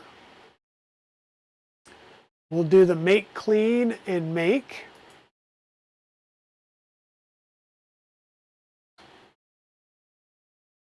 Enter 5 refurbishment. Awesome. Rapid Burner, SKR Pico, Pi 3, and CAN bus. Which toolhead board depends on a manufacturer giving me permission or not. Okay. So a Rapid Burner, SKR Pico, Pi 3, and CAN bus.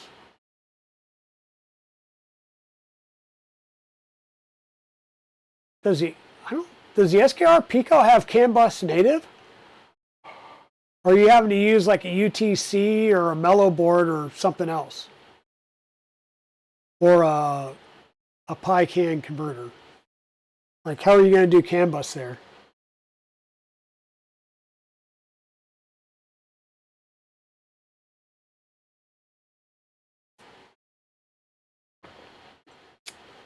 Okay, so we've got our clipper bin. We need to stop the clipper service.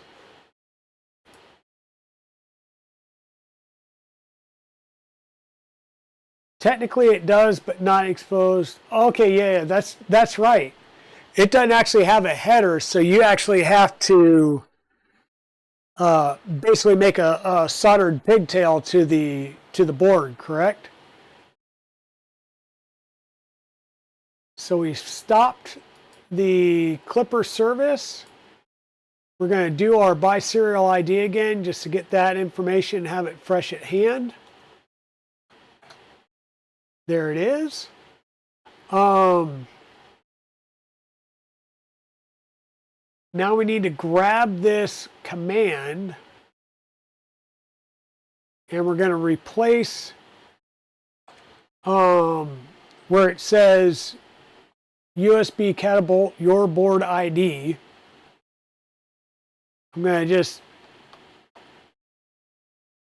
erase back to USB-catapult underscore. And then what I'm going to do is up here, I'm going to grab from that underscore, so the stem 32, all the way to the end of that string. And if I right click now, after I get that highlighted, it should add it down here at the bottom. And we can hit enter, and that will now flash using Catapult that clipper bin file, which it just did. And that was pretty quick. So clipper's now installed. If we do an LS USB, it'll show the white Gesfister Schneider CAN adapter, which we do have now. You have a pile of UTCs in the Mellow version, so go, yeah, there you go. Check that the CAN 0 interface is up and running. So we'll make sure that that interface is up and running.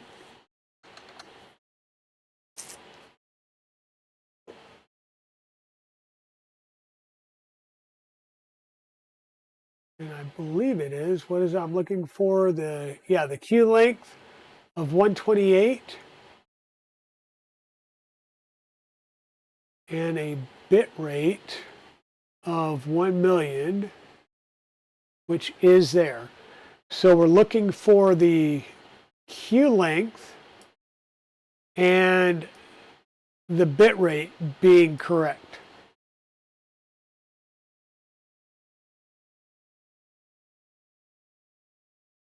Now I can run the Clipper CAN bus query to receive the UUID. And we did find a CAN bus UUID with the application of Clipper.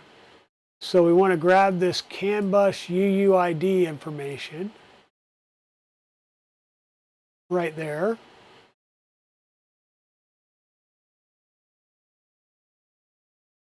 And we're also going to use that in the MCU section of the printer config file. So if we come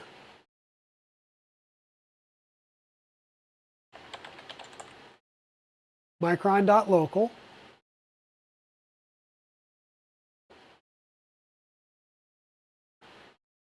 and we are in an ad break, so what we're going to do is just come in here to the machine, and we don't even have a printer config set up yet. So I'm going to create a new file and just say boards.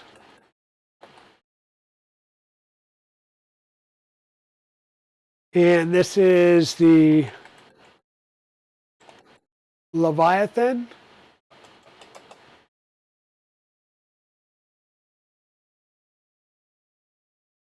And there's the CAN bus UUID.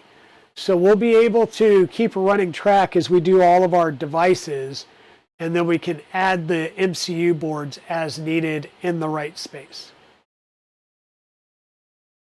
Because we don't even have a basic printer config set up in this yet, so, but we'll get there. And we need to do a clipper restart.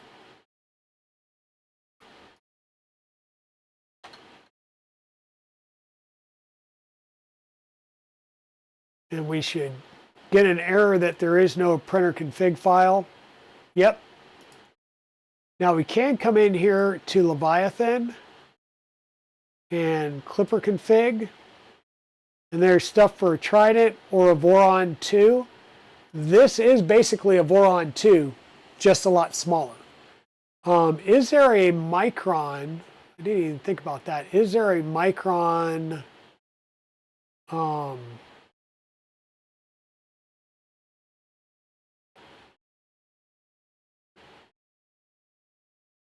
printers for ants, Micron?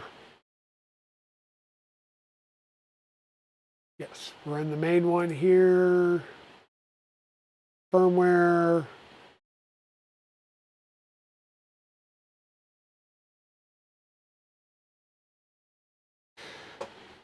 Leviathan config.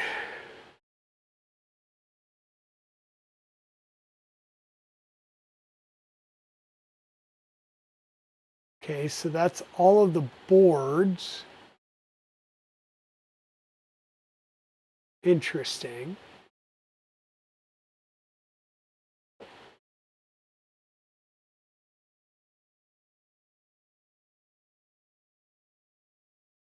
Okay, and printer config is going to load the boards, so I need to pull this down.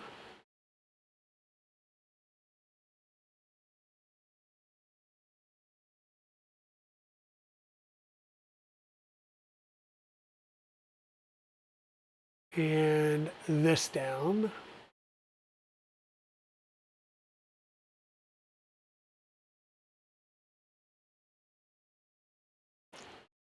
Okay.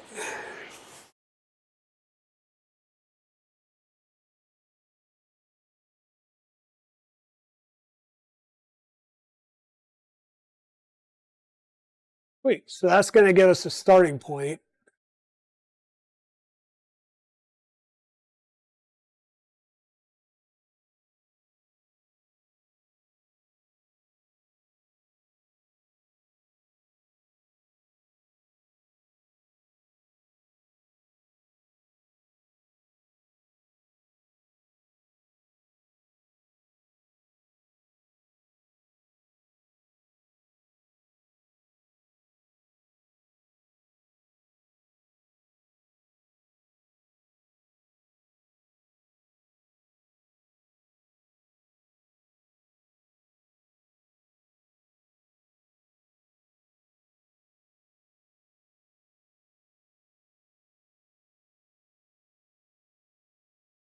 Okay, let's just do this.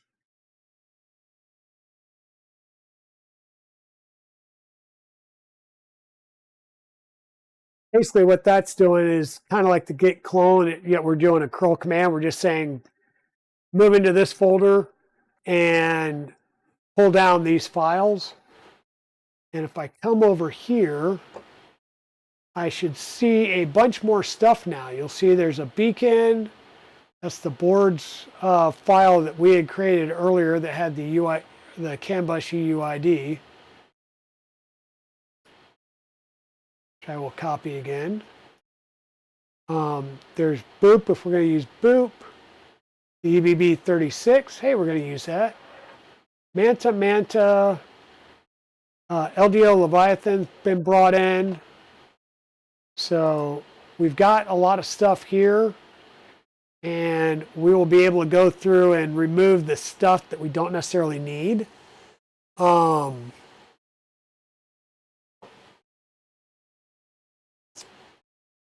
in the printer config, we are going to be using CAN bus.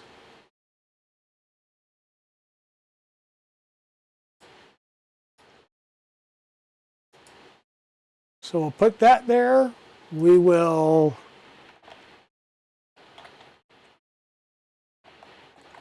comment that out. We will have a toolhead board at some point, but we'll get there.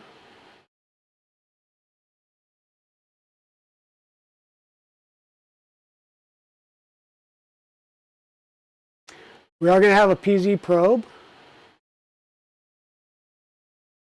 We're not going to use the micro probe, so we can delete this.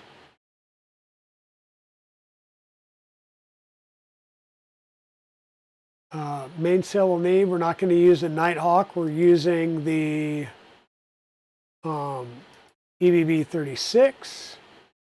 We're not using Clicky.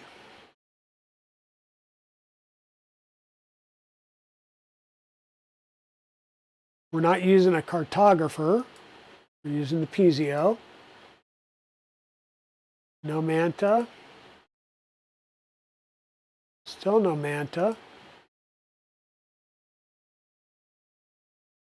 We do have an EBB36. We're not using boop.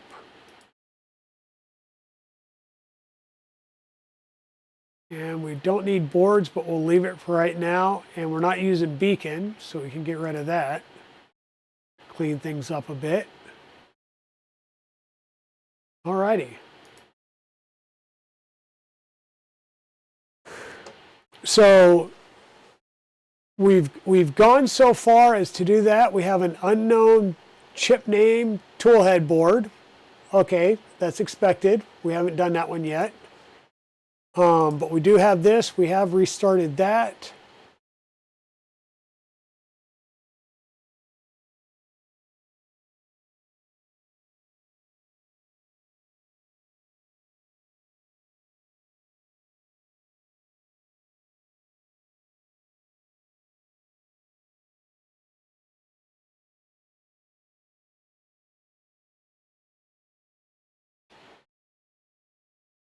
Okay, next step, we're going to flash the toolhead board. Now we're going to have to do this set twice because we're going to have to do the EBB, the GBB15. Then we'll come back and do the EBB36 toolhead board because we're going to daisy chain through.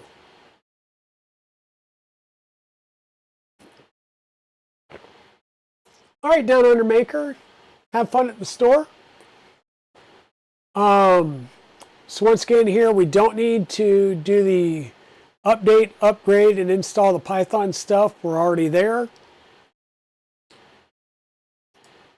We don't need to install Catapult. We're already there.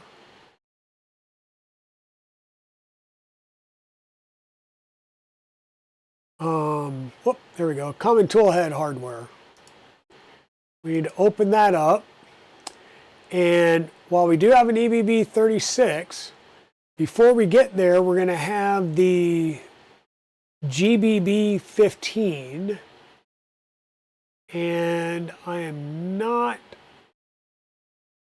seeing that show up here. So let's go over to the GBB15. Where we'll have to go through our firmware. So we're going to plug in the USB cable and connect 24 volt power. The green LED on the bottom side, Rev B and up, must slide up. Hold the boot push button while tapping the reset push button and release all buttons. So it requires 24 volt power to be provided.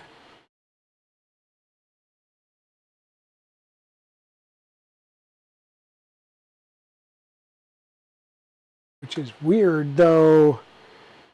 The EBB, you have the ability to say draw power from the whatchamacallit, the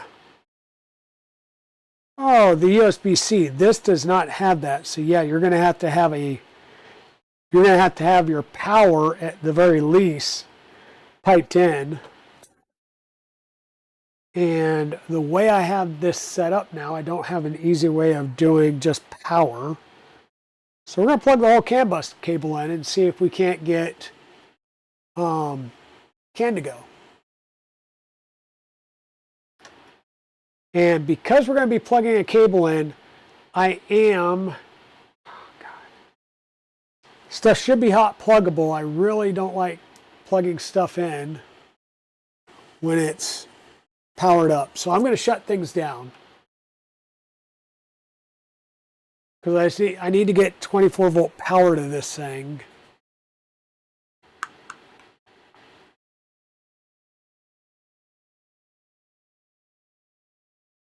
And I really don't have an easy way of doing that other than using the CAN cable. So we'll do that. We'll run the CAN cable.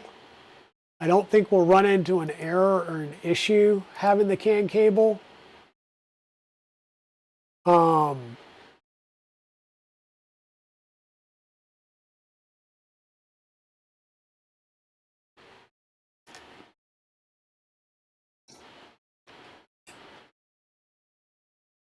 Okay, moment of truth.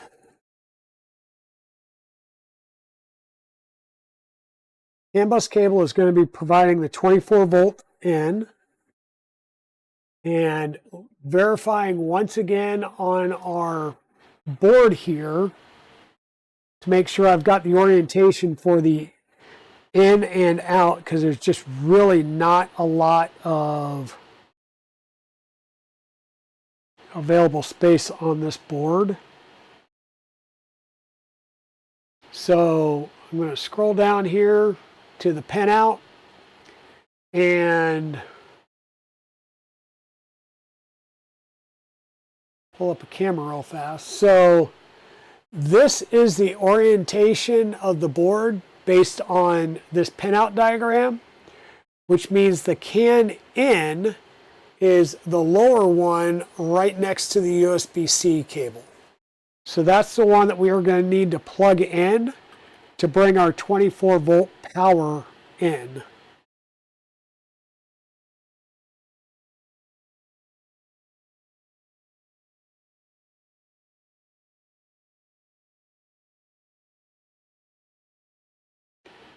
So in essence, we do have power as well as data coming through here, but I don't think we're going to have an issue.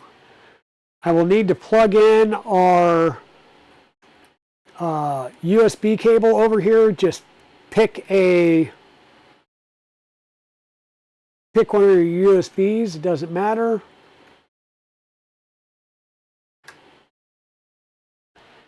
And that is also going to need to be plugged in because that's going to be our data coming over. Okay, so what we basically have here is CAN bus into the CAN bus connector that's going to be providing the power, the 24 volt, and then USB for data over to this board. And then I'll have to play with the two jumpers. And with that being said, power on, fingers crossed, nothing fries. Fingers and toes, fingers and toes. Nothing go pop, nothing go fry. That's good. So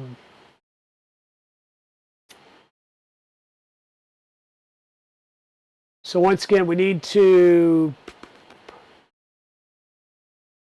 The green LED on the bottom side of the Rev B board, which is that one right there, has to light up. It did. Hold the boot push button while tapping the reset button, then release all the buttons. So boot's on the left, resets on the right. Good God.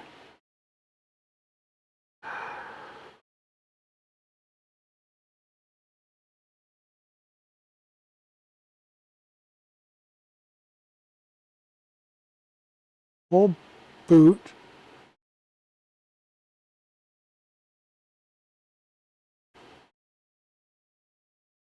Don't know if I actually got that there or not.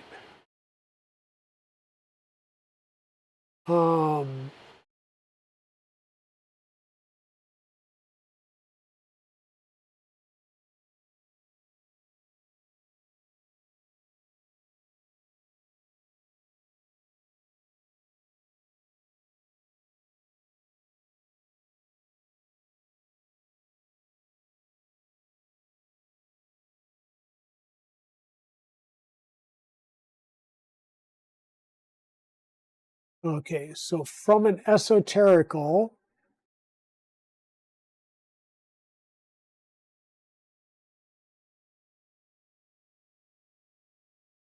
we installed Catapult. We need to go into the make menu config for Catapult. Let's restart our session and log back in.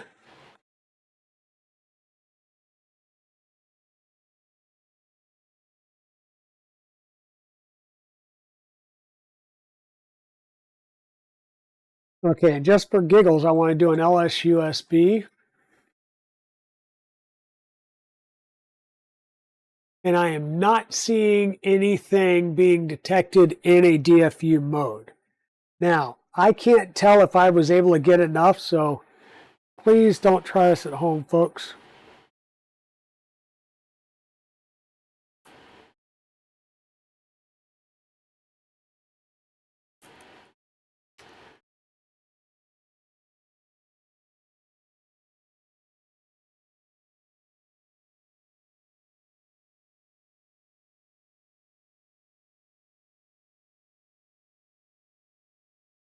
All right, there we go. We're in DFU mode now. So you'll see now on this first one, we didn't have anything in DFU mode. Now we've got this item in DFU mode. So that verifies that we can get the board in DFU mode. Now we're going to not do that. That would be bad. Actually, it shouldn't return anything. What we're going to do, though, is CD over to Catapult and do a make menu config. And we'll need to do our config for this board. And to do that, we did get a specific CAN boot setup over here. So we're going to go off of this one. So we're looking for STEM32 architecture. Yep. G0B1 is the board. G0B1.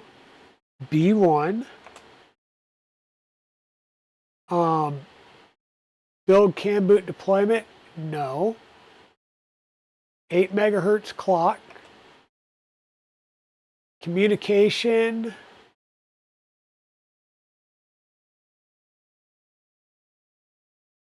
Why would we set, oh yeah.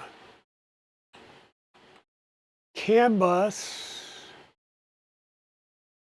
PD0, PD1. Papa Delta 0, Papa Delta 1, which is right next to Papa Bravo 0, Papa Bravo 1. Gotta love it. Application start offset is 8 kilobit. That is correct. Now, I feel like we need to put a bootloader on this, but at the same time, we're going to follow the instructions. How about that? We're not going to put a CAN bootloader on this. But what we are going to do is leave this at 1 million. It suggests 5 million or 500,000 here. If we do that, that means we have to go back and reflash the Leviathan because everything has to be on the same setting. Is there...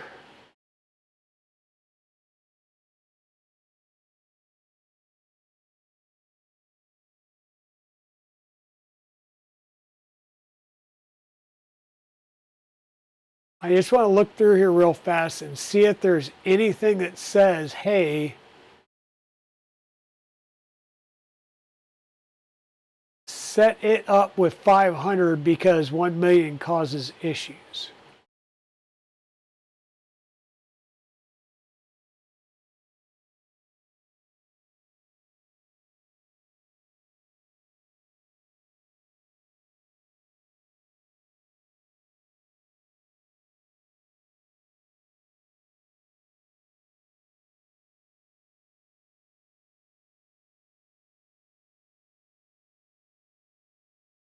Okay, I'm not seeing anything that says it can't, so we're going to leave it at the 1 million that we had previously set.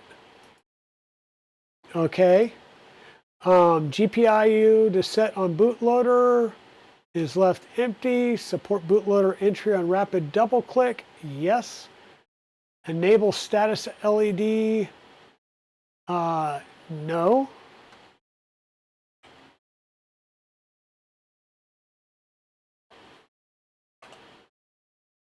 All right. Q to quit. Yes. And we're coming back over to esoterical. Tells us to do a make. We're actually going to do a make clean because we've already done a catapult make for the Leviathan board, so we need to clear that from the config. Now we'll do the make.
Okay, so with esoterical, we're done. We're going to do that LSUSB once again to make sure that we're still in DFU mode, which we are.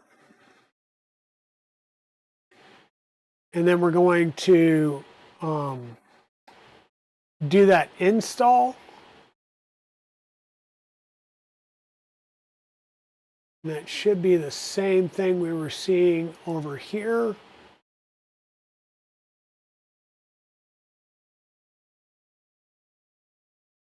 Sort of. There's a couple of different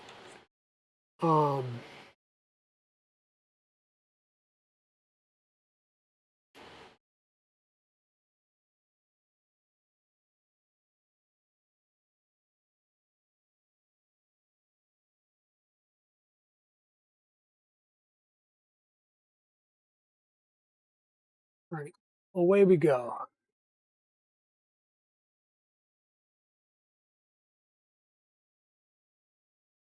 And there we go. It went. So we did get the error, but that was after it did the file download successfully. Click here for the next steps.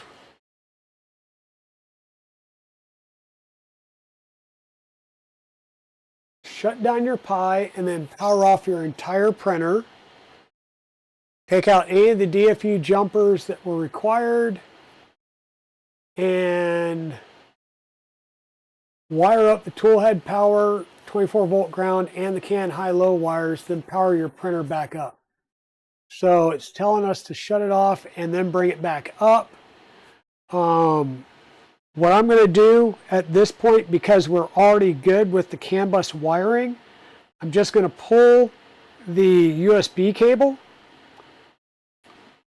which should force this, hopefully, to just talk over CAN. I don't think we need to shut everything off.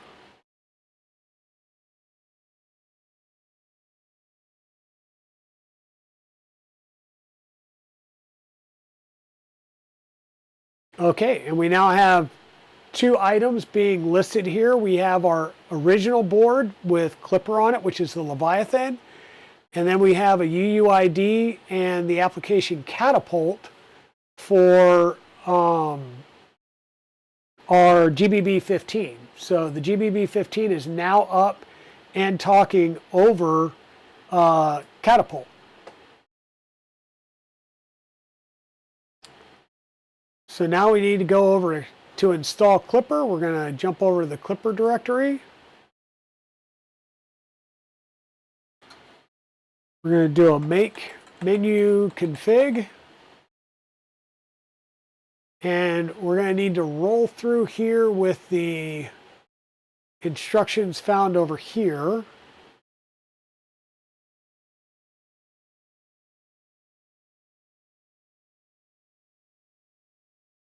And I think well, that's the actual Clipper config.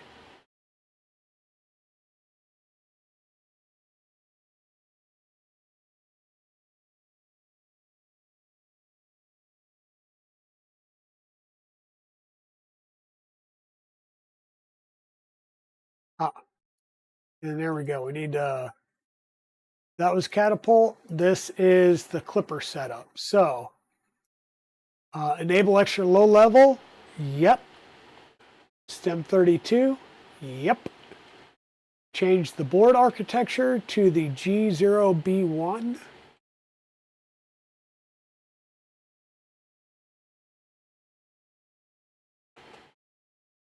Okay. Boot letter offset is 8 kilobit. That is correct.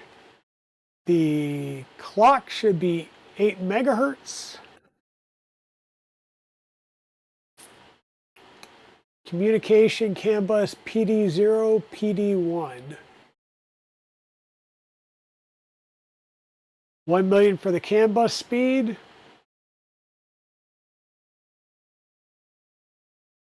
No GPIO pens.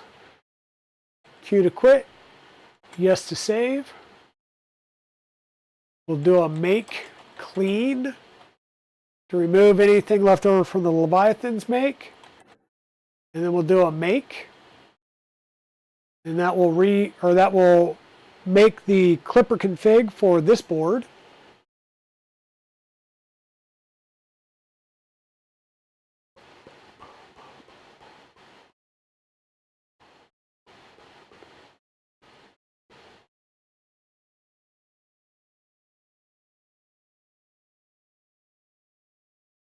We're going to have to stop Clipper again once we get there.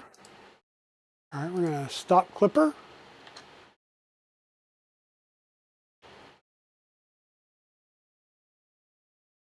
We will query that CAN bus again. Make sure we get the right node, which is the application Catapult, and that is the UUID that we will need.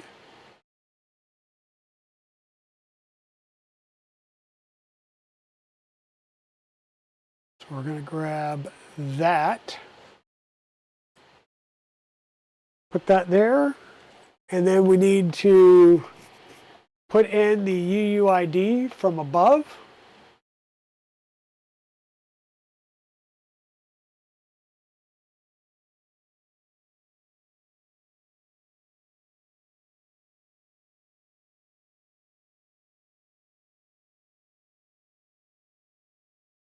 Okay, Don't know if we'll see anything on the indicator.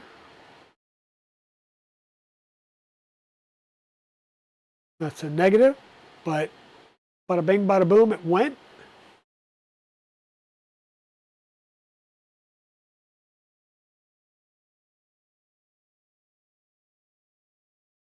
Now we'll come back in and query our thing again, and we're now showing 2 items with the application of Clipper. Now, while I'm here,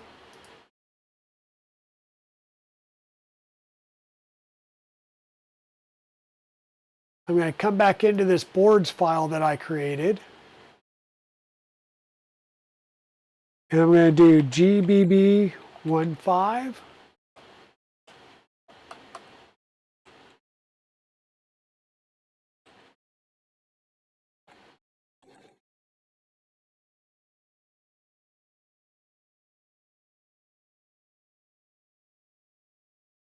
Oh, dang it.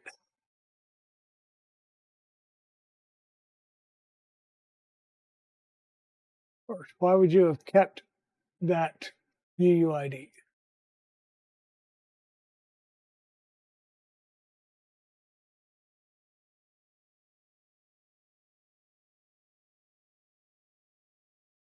Here we go. So that way we have it for later, because we're going to have to go through and do all of that as well. And speaking of doing all of that,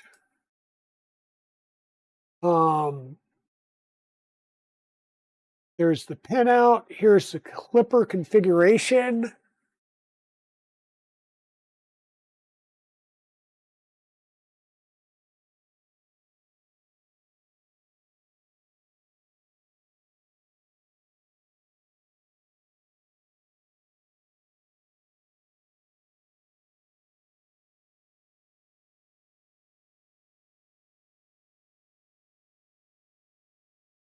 Now the question here is whether we go through and add this information separately, just create a new file for it, or how we want to do it.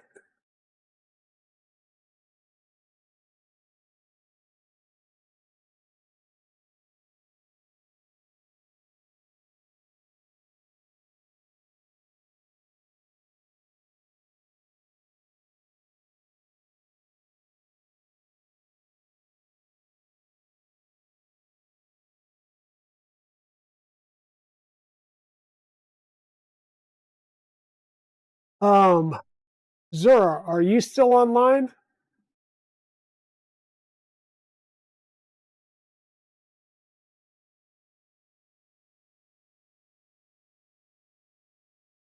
Do you want me to go through and add this, kind of copy and paste this in line in the standard Micron config? Or do you want me to, because there's a way that you can call this as just a secondary board and it'll overwrite this, pertinent information. Like when you call out, so by adding this at the end of the overall config, where it will say stepper Y, it will replace, or should replace, these items if they're the same name. Hey Tank, how's it going? And it should just, I don't know, maybe keep it, I don't know if it makes it cleaner or not.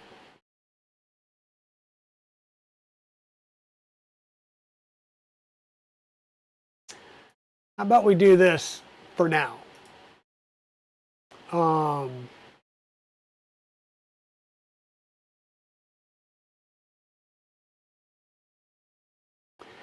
This is a GBB15.cfg. We'll see. I will, yeah, each MCU in its own config file, exactly, and then you just call it in the printer config. That's, I agree there, that's something I have done in the past as well.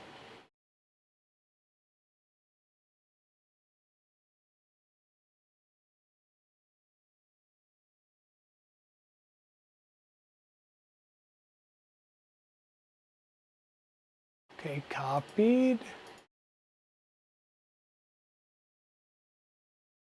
All right, apparently it didn't copy anything.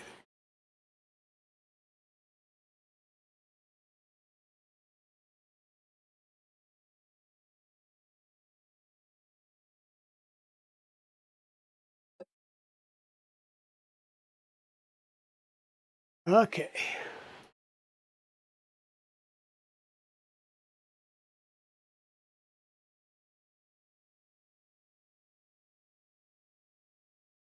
That's weird.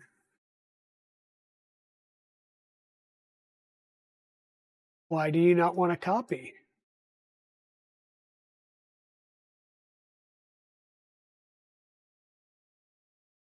You have a file up here that we can just download.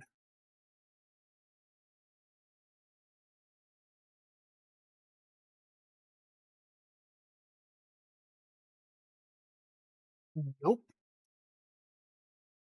Okay, so what is it you don't like down here in this file?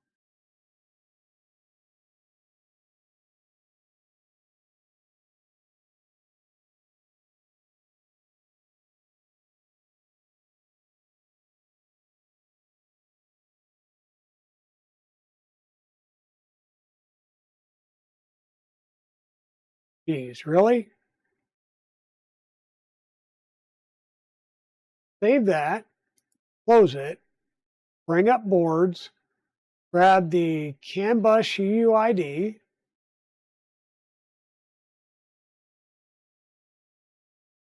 EBB15, CAN bus UUID,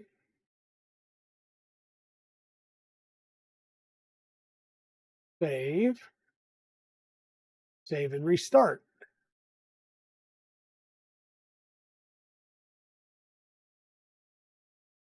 Now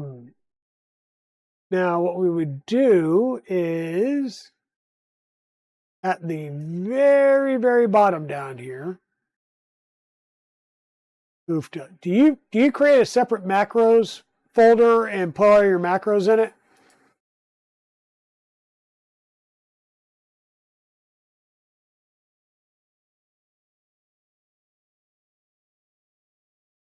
So what I do is down here would be gbb15.cfg.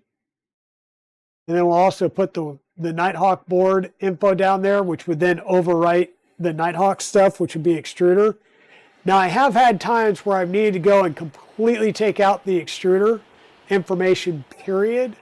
Should be not Nighthawk, but the EBB36. So we may have to take out some stuff here and there, but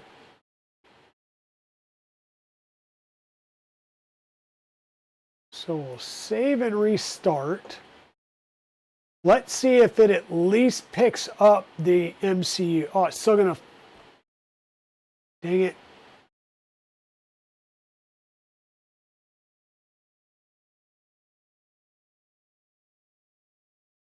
Yeah, that's not gonna work right either. It also helps to do the include. That always helps. And then there was a comment up here about toolhead board that's going to cause us issues until we get it done. We are using a Leviathan, so that will help.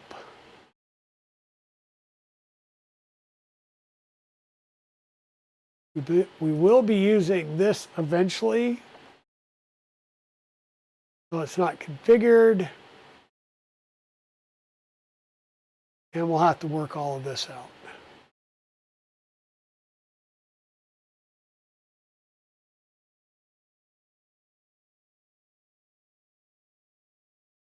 But anyhow, at this point, we've got 2 items in the chain. We can go ahead and do our CAN boot for the EBB36.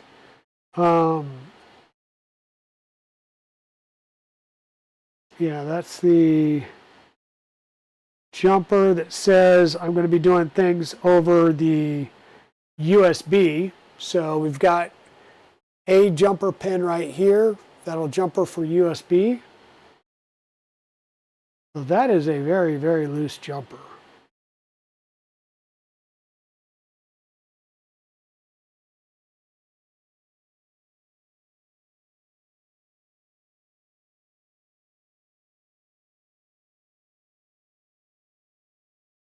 Okay, so I'm going to plug, yeah, I think I plug it in and then play with the,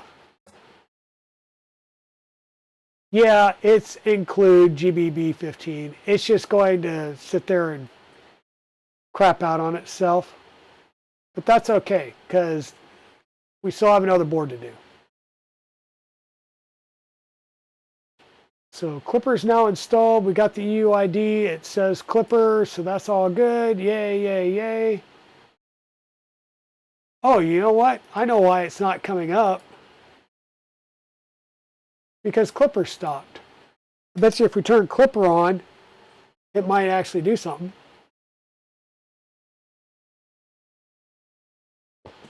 Like spaz out. Because there's a bunch of blanks in the GBB file that it doesn't like.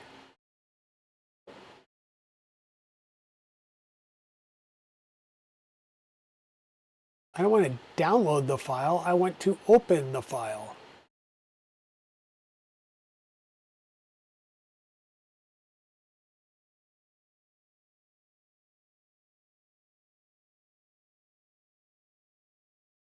There we go. So basically what we're going to do is take out all of these, wherever they may be at.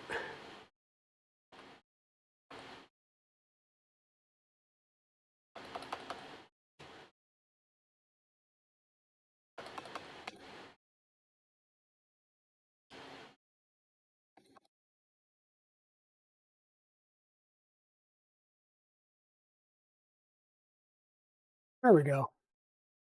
Save and restart.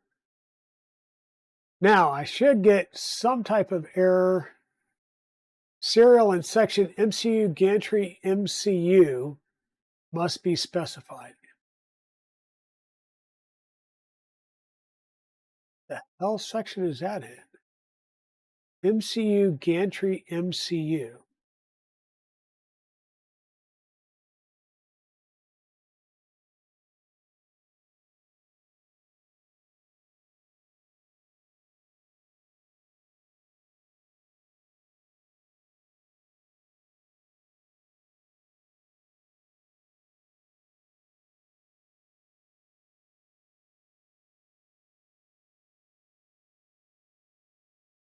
Well, that's what I would think, but bullhead board,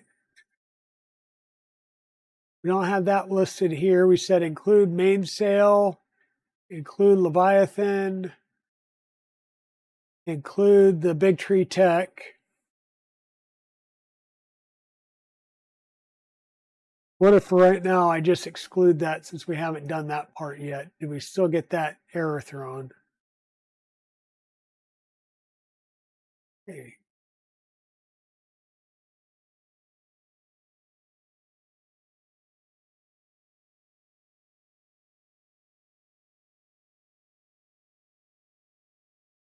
Sensor MCU, gantry MCU. That's no gantry MCU is called in GBB 15.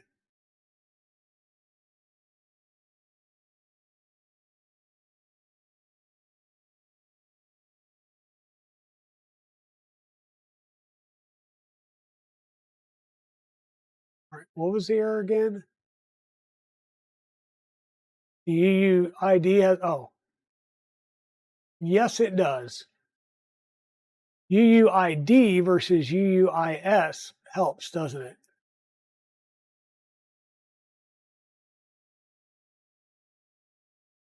Yay, there we go. That's better.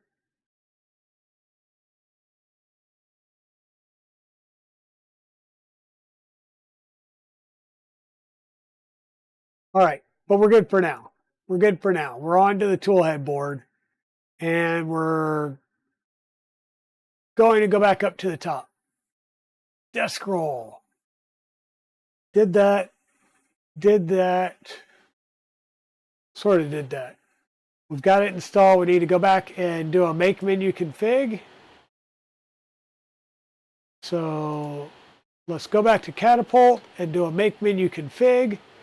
And we are going to look at our common list of boards for the Big Tree Tech EBB 36 version 1.2. Version 1.2. The 120 ohm resistor is circled in purple. Yes. CAN port wiring, VN, ground, CAN high, CAN low.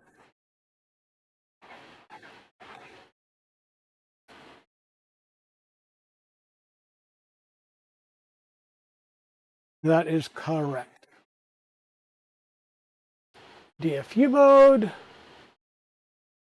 boot, reset, and we need to move this jumper from here over to here to be able to run it off of the USB for now. And then we'll put back over in the other jumper if we need to.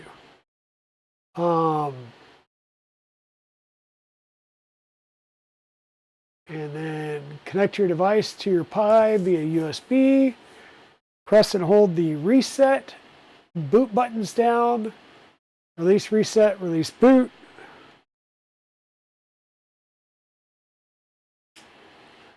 And boot is up in the top, and then resets over on the side. So press and hold boot. Should have got us there. We put this up here.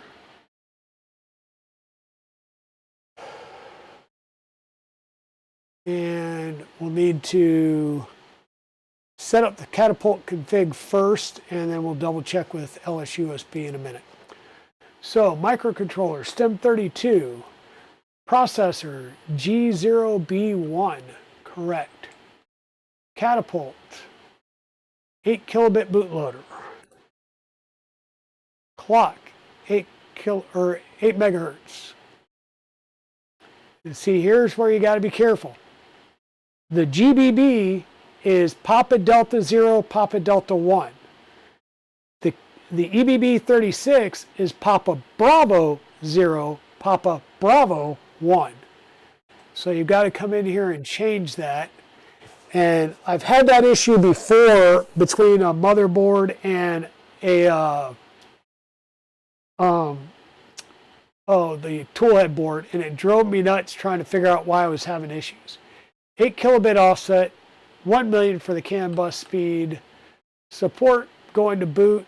We're going to enable that status LED, which is PA13.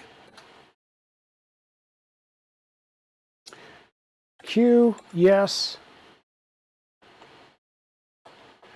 Now while we're here, we're going to do LSUSB and see we do have a board in DFU mode, so that's good. Let's do a make clean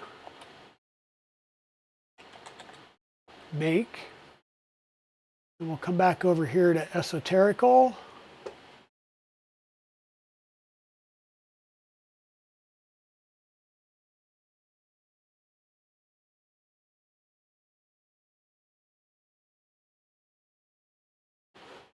And it's using the same 0483:DF11 password.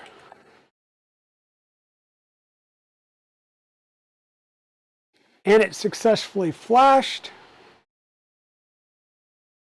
And we are getting a flashing LED right up by the CAN connector there. So that's an indication that we got a good flash.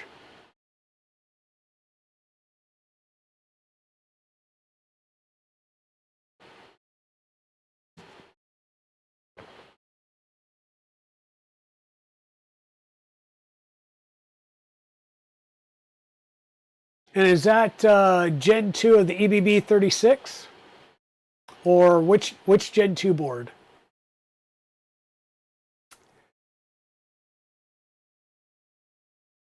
Click here for the next steps. Catapult's now installed, shut down, do cabling, and we are going to need to do that. So I am going to shut things down. I will turn that power switch off, and we're going to need to sit over here and build this last cable. So let's come back over here and chat a little bit. To the bench side. So remember, we got one side done. We need to do the other side now. And once we get this side done, we'll be able to do our full Monty test to make sure that all of our boards are talking.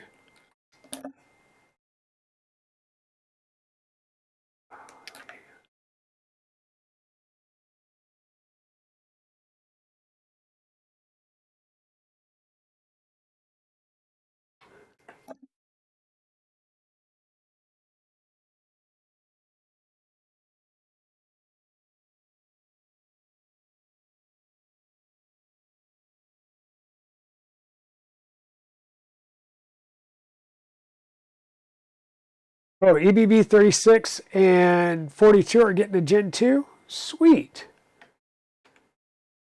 That's nice. Okay, and once again, I want to look at the EBB 36, which is going to be the same pinout as that.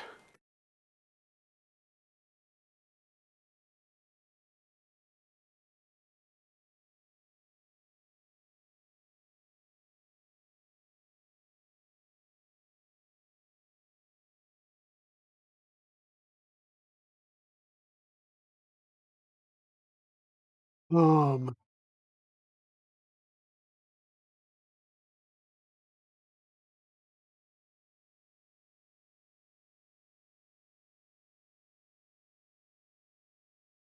oh, I need another connector.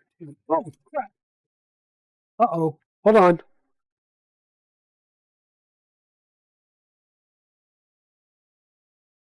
All right.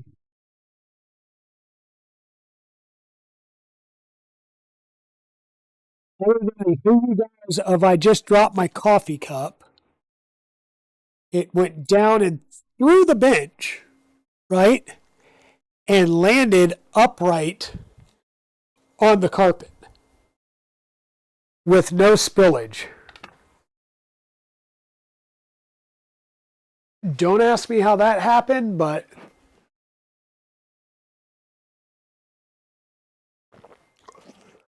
it is now done. But that was, yeah, no spillage.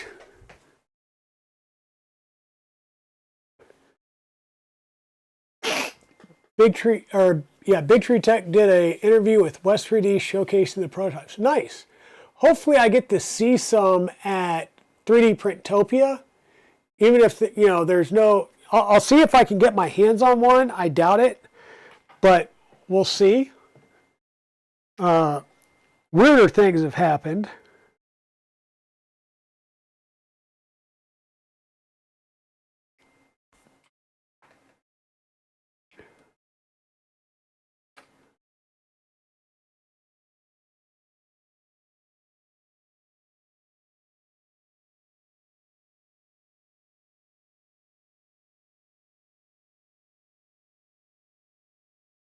Guess maybe I should be reaching out to them now. Can I get a board?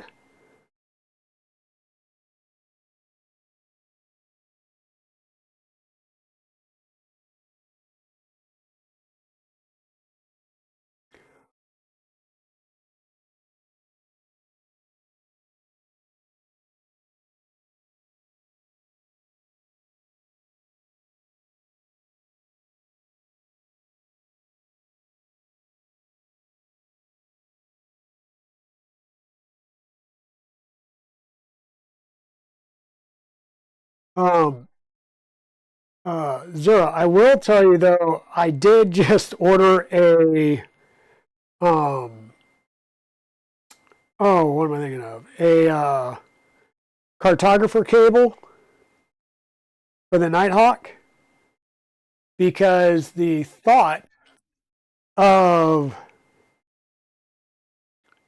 trying to do those 4 small pins, because I just had to redo all the pins on the Dragon Burner, right? Because I put a Nighthawk on that, which is going to go on the Riff 600 beside me here.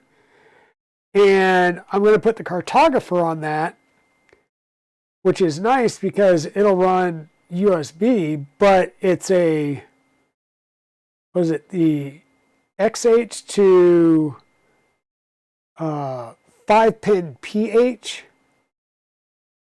And having done all the others so far, I'm just like, I don't know if I want to put that much paint on myself. I mean, I did it last night watching Westry's stream.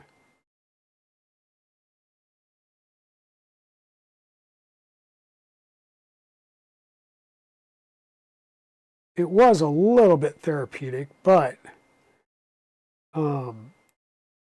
yeah, some of those pins and cables are not very therapeutic. It's more like I stopped drinking, now I want to start again.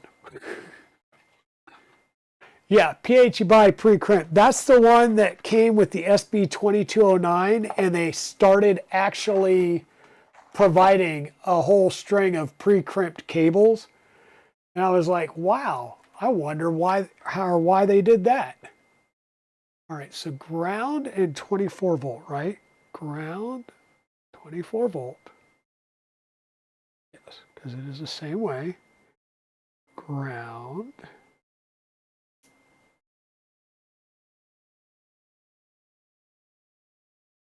.24 volts.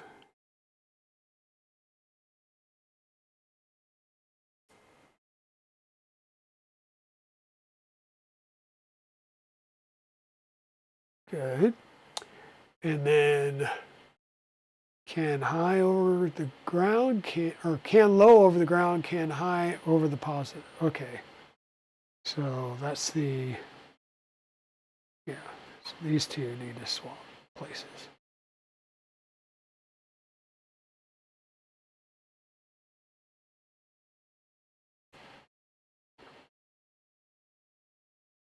Like I said, I've done them a couple of times, but man, they are a booger to do.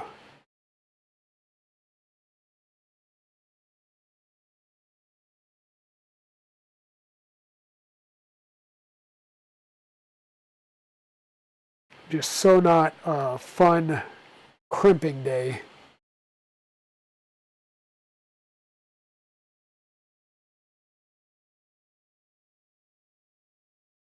And crimping can be fun. You know, like I said, I sat there last night and crimped that entire tool head, and it was just kind of a relaxing thing to be able to do. And by the time she was ready to jump and run, I had a tool head ready to go.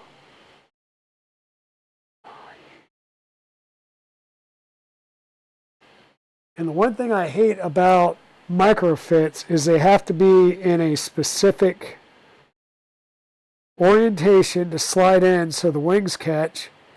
And with your cables, I mean, you need to push them down in the housing a decent amount. And with the thinner wires, it just doesn't have enough oomph to push it. So you got to kind of help it along sometimes.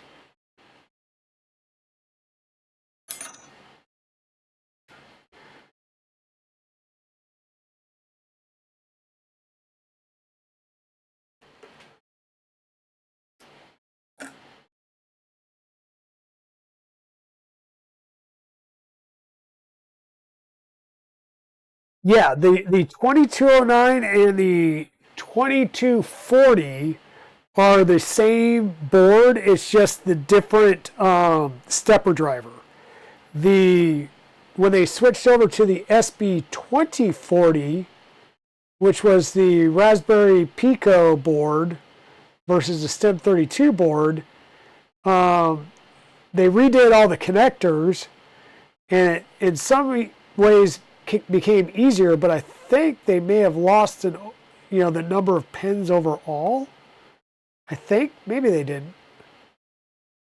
Maybe they came out with more. I don't know.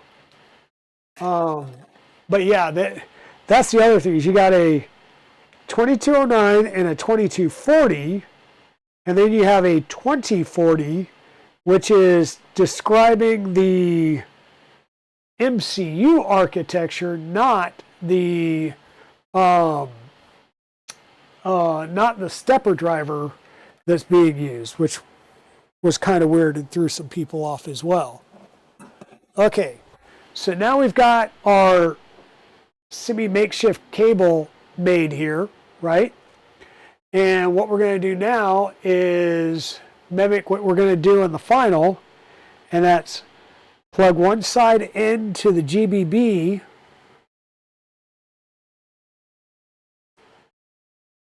connect,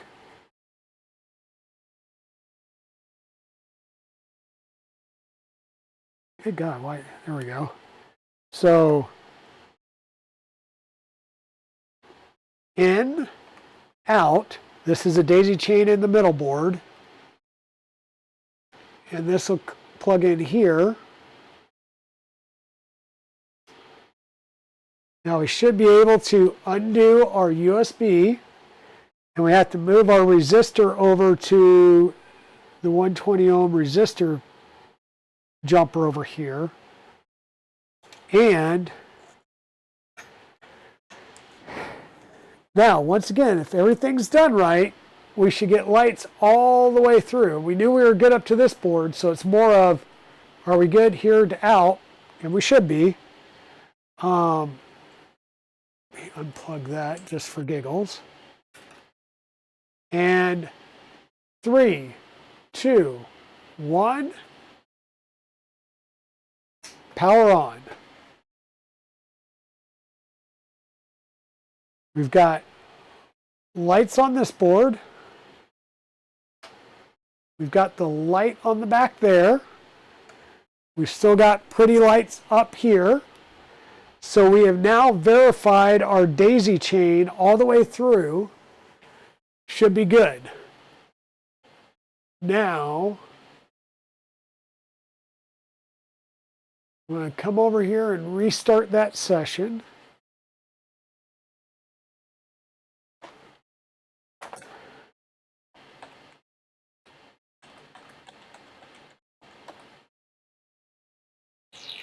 We'll go back over here. So we're logged back into our Raspberry Pi.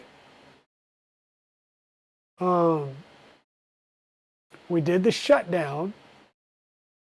Now we're going to query CAN 0, and we should now have 3 devices showing up on CAN bus 0. And we do. We have 2 Clipper and 1 Catapult. So that 1 Catapult one right here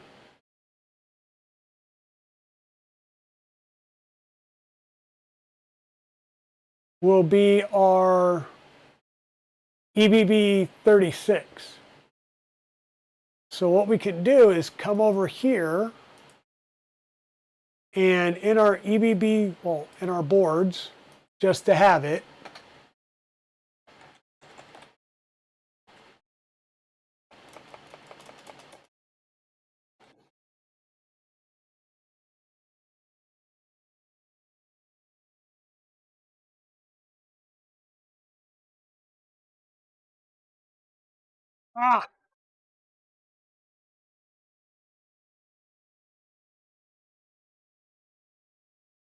there we go. So we have that UUID here. Hey, Down Under Maker. And I'm going to come into the EBB 36 config and just see, nope, it's not called out, but it does define the pins, so that's okay. which means down here in printer config, we've got our main MCU. We've got our toolhead board, so we'll need to uncomment that. And we'll uncomment the CAN bus. And we'll put in the UUID there. So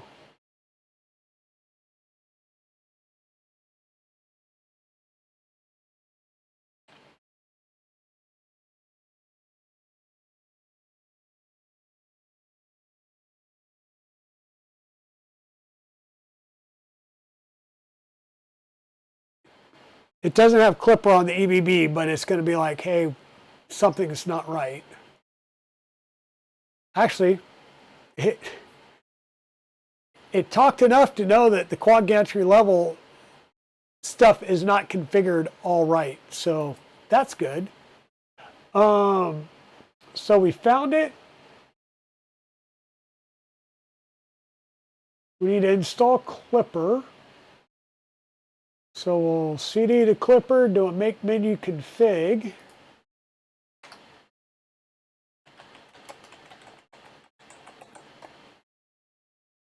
And then we'll need to set up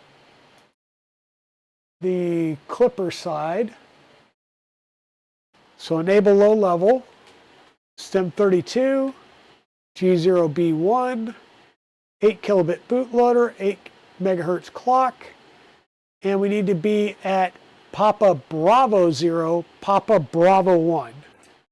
So once again, Zura, that's the big thing is this is Papa Delta and the toolhead board is Papa Bravo. Even though they're the same exact chipset, they're using different CAN bus ports between the two. CAN bus speed is 1 million. We'll leave that because why not? Q to quit, yes to save. Make clean, make.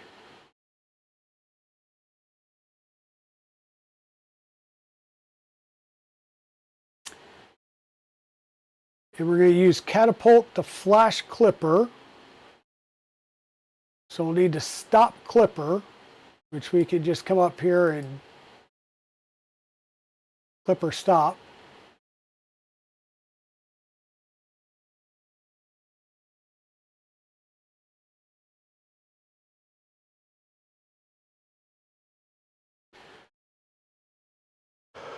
Okay, we'll get our UUIDs again.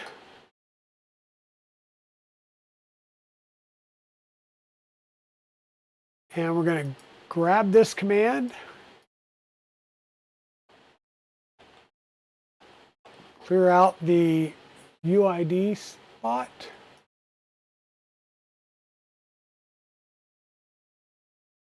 Grab that middle one there.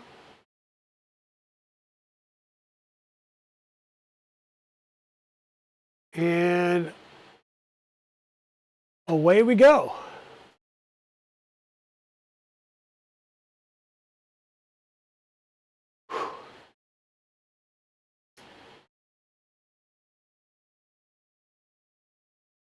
We'll run that verification command and we should get all three are running Clipper now.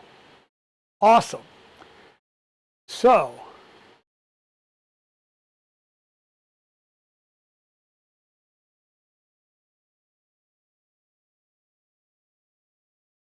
Clipper's now installed.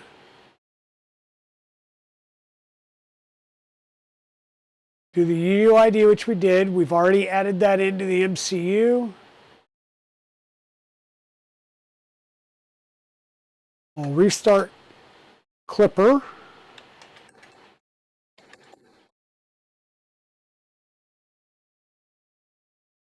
Come back up here and it's going to complain about the points not being set right for quad gantry level. And that's because we just need to walk through and do some config.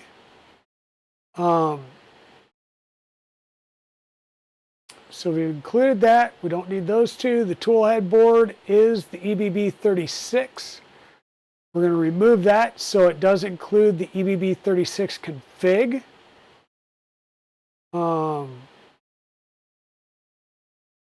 That's weird.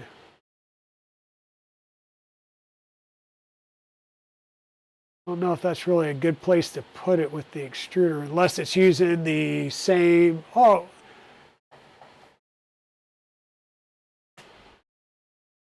because it's using the the pen file, it should be okay. So what we're going to need to do is walk through here. If using in-stop switches, we don't have an in-stop for X installed at the moment.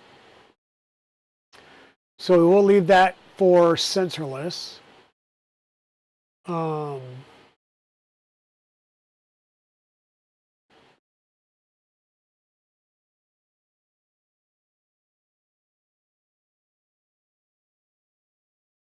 think we still need this, because that's still the max min.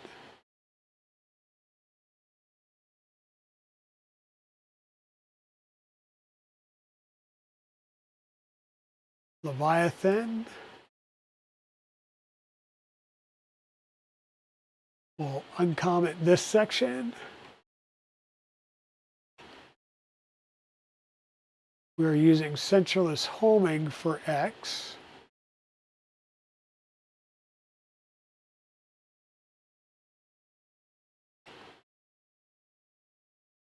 Y.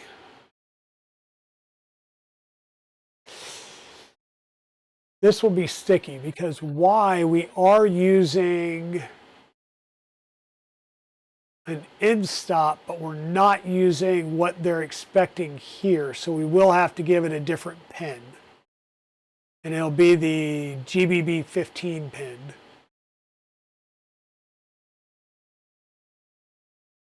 So that will be there. Whoops. Did again. Like I said, we'll have to get this, it's not MCU stop Y in stop. We'll grab that from, do they have the pin out? Yes. So Y in stop.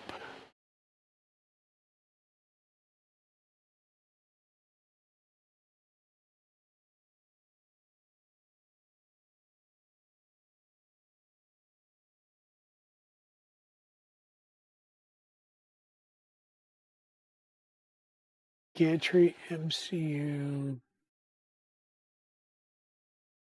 All right, I'll have to look at this in a little bit. This will hurt my head. So I will have to look through this and figure out where the errors pop up here and there.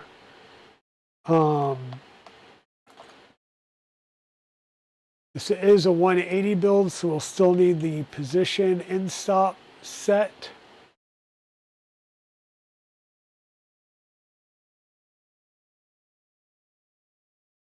We are not using these stepper drivers. Z, we will be using these stepper. Ooh, I didn't even think about that. We're not using it for X either, are we?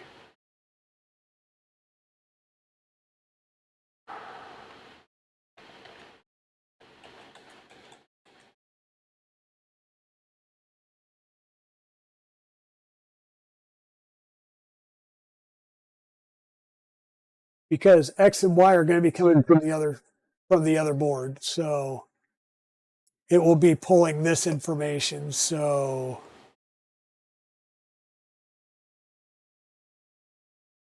temp, stepper Y, stepper X, step pin, direction pin, enable pin, in stop pin, and then the UART stuff. So yeah, we'll leave that way. So step, dir, enable, and in stop should be overwritten by the other file.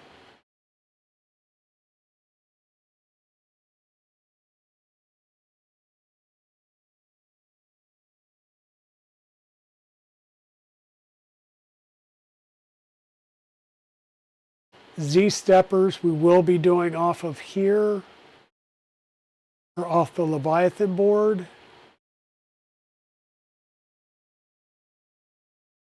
So that should be fine.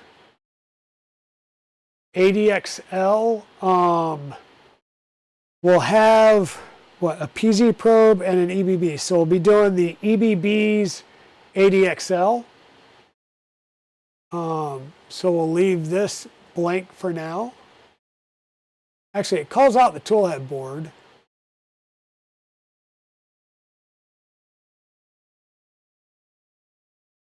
We'll leave it blank for now. We can add that later. The extruder is going to be on the toolhead, toolhead. Sensor type generic. You know what? They should be calling it out. The pin file should be there, so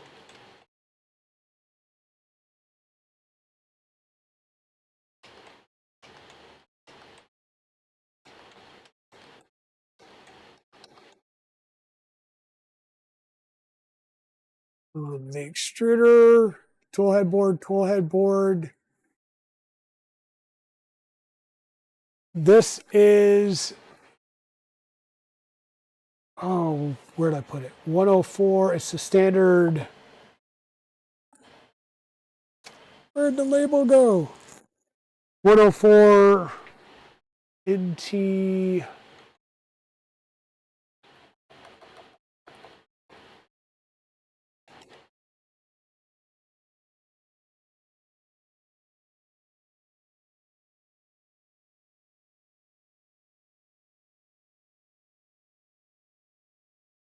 Oh, man. I'll find it and get that updated. It'll bark at me right now, but it's the 104 NT something.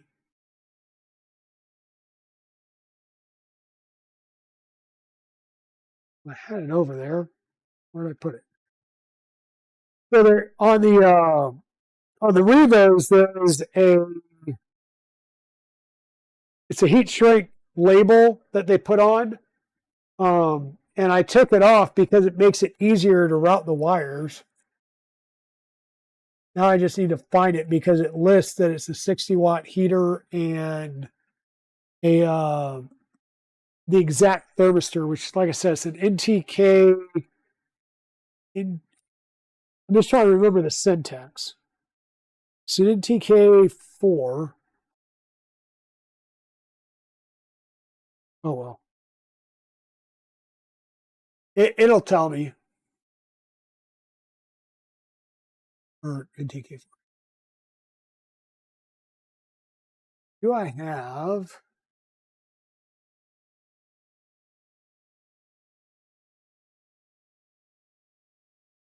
I don't. I can look it up real easy. I'm just being lazy. Yeah. Hey, Thunder Keys, how's it going? Yeah, 3950 gets it close. Yeah. Well, the 2240s just get you a little bit more oomph, but that's it.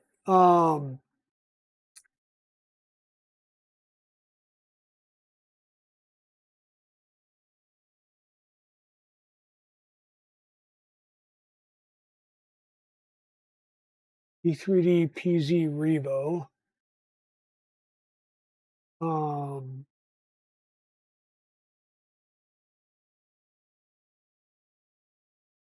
Not cold side.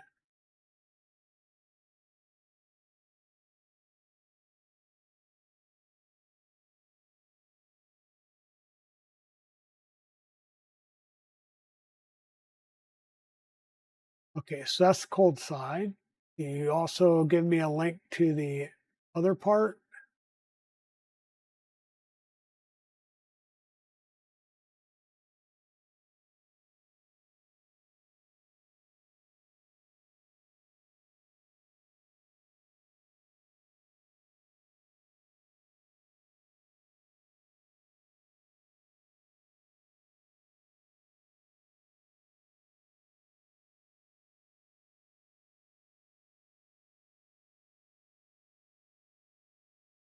bias there so much for E3D.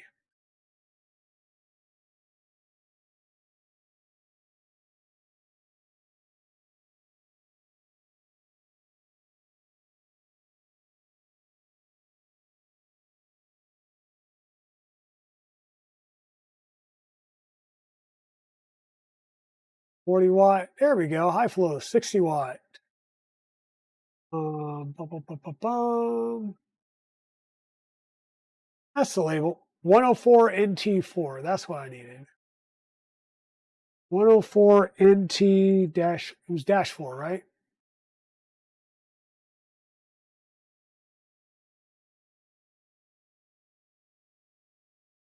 There we go.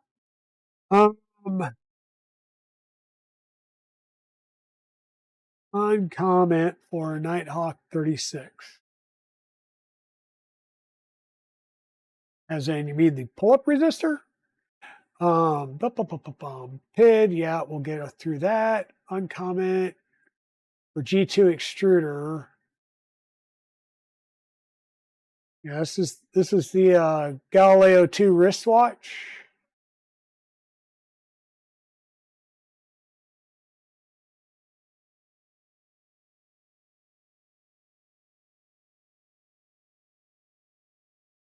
Bed heater coming off of HE1. Yes, we will. Off of HE1. Why HE1? I don't know. Pull-up resistor Leviathan. Okay. Probe. That'll be, E3D PZ probe. We'll include that.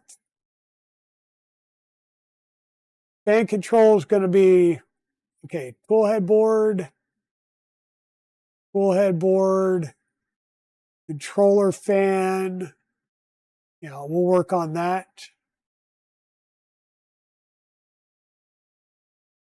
No, well, there will be chamber lighting. Fine,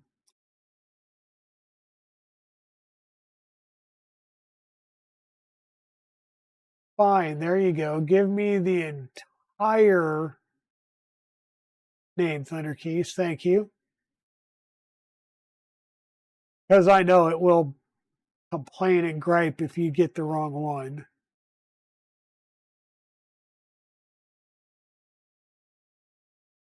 Where the hell is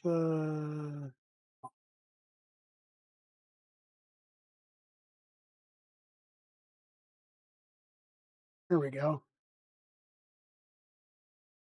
Bum, bum, bum, bum, bum. What kind of lighting did you provide? Was it oh,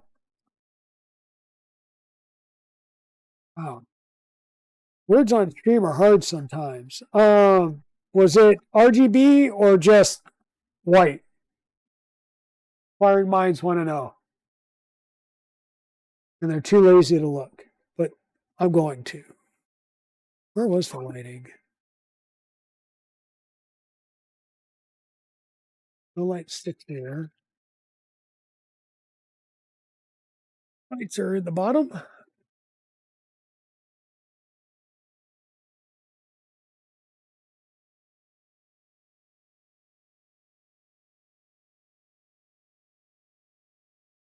I know there were light sticks. I just don't know what kind of light sticks. And before anyone says anything, we were talking earlier. I do have. That's weird. Oh. I do have two different links. This is IGUS chain flex cabling or the whatchamacallit, for the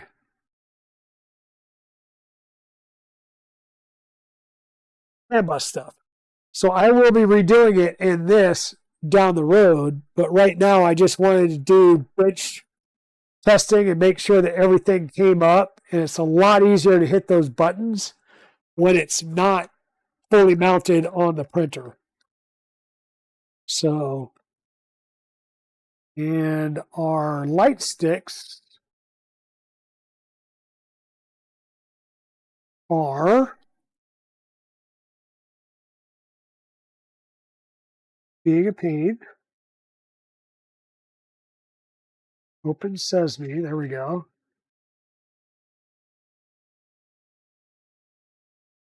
Really light. So this is just 24 volt ground. So these are not RGBs. They are just standard light me up. So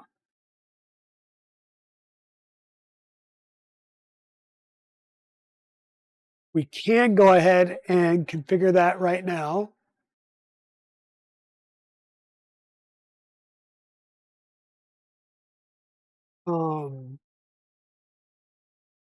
Chamber LED. And then there will be a carbon filter.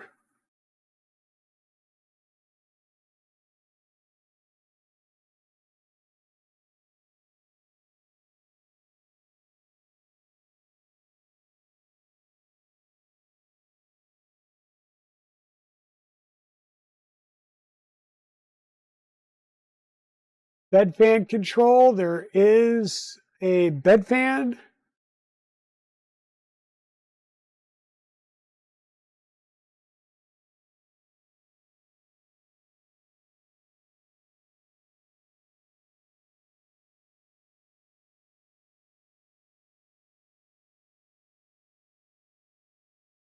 Verify heater chamber. Yeah, we will add a chamber heater on this. I'm going to leave that set off for now, Zura.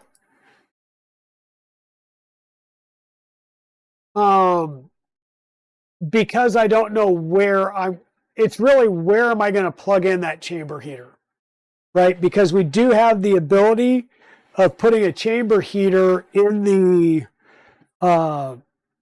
Z-Chain guide, and I've got two thermistor ports on the GBB15, so we can just plug in one there and get a chamber thermistor. But I'll need to figure out what pin to set before I light all this up.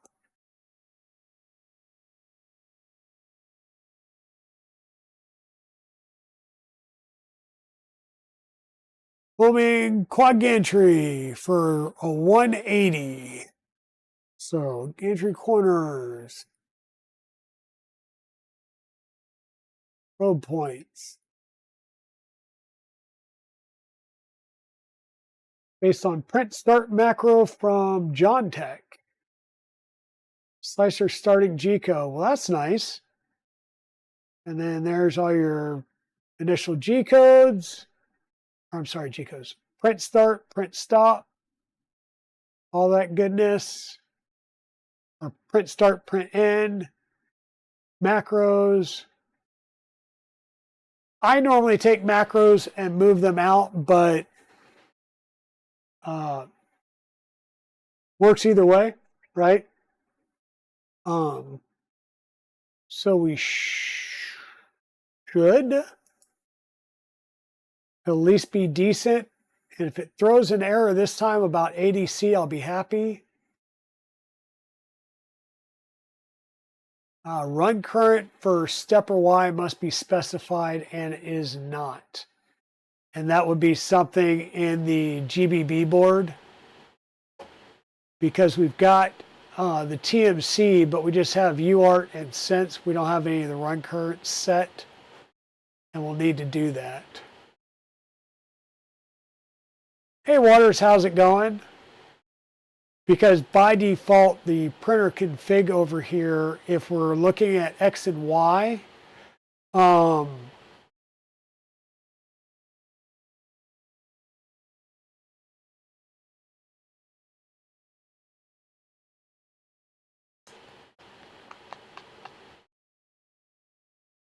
yeah, there's the run current. Yeah, let's grab those two.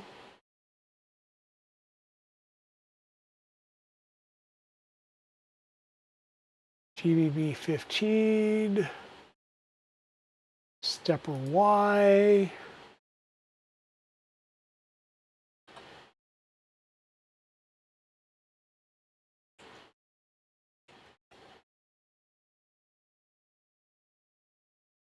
stepper X.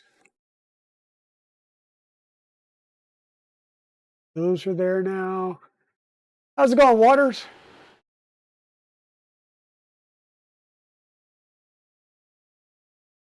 Horizontal move C is not valid in section probe.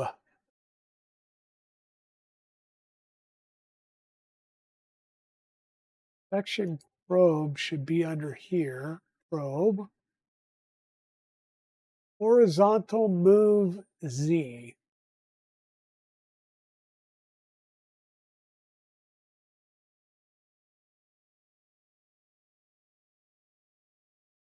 There's a bug. Oh no. Does that squash the bug?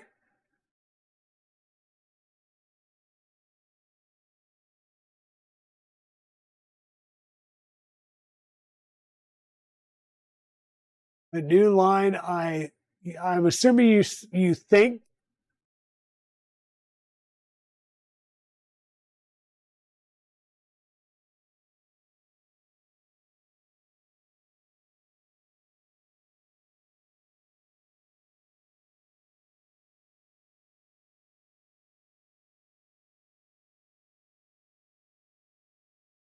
Yeah, and I haven't looked through all of his Micron streams yet. So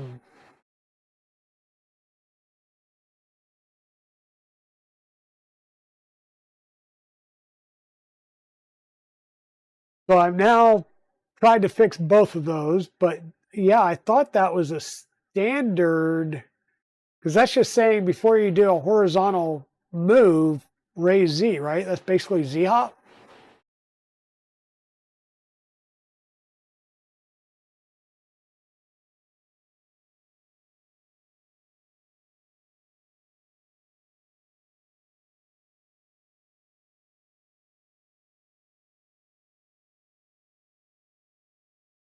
I'm going to try and close a few windows here.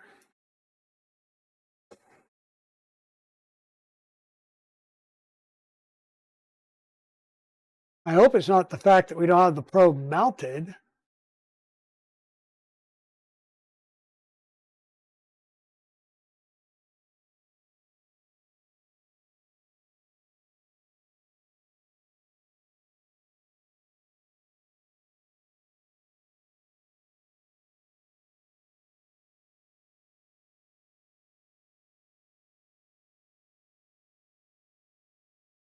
Yeah, because we haven't actually. Yeah, no worries, Thunder Keys.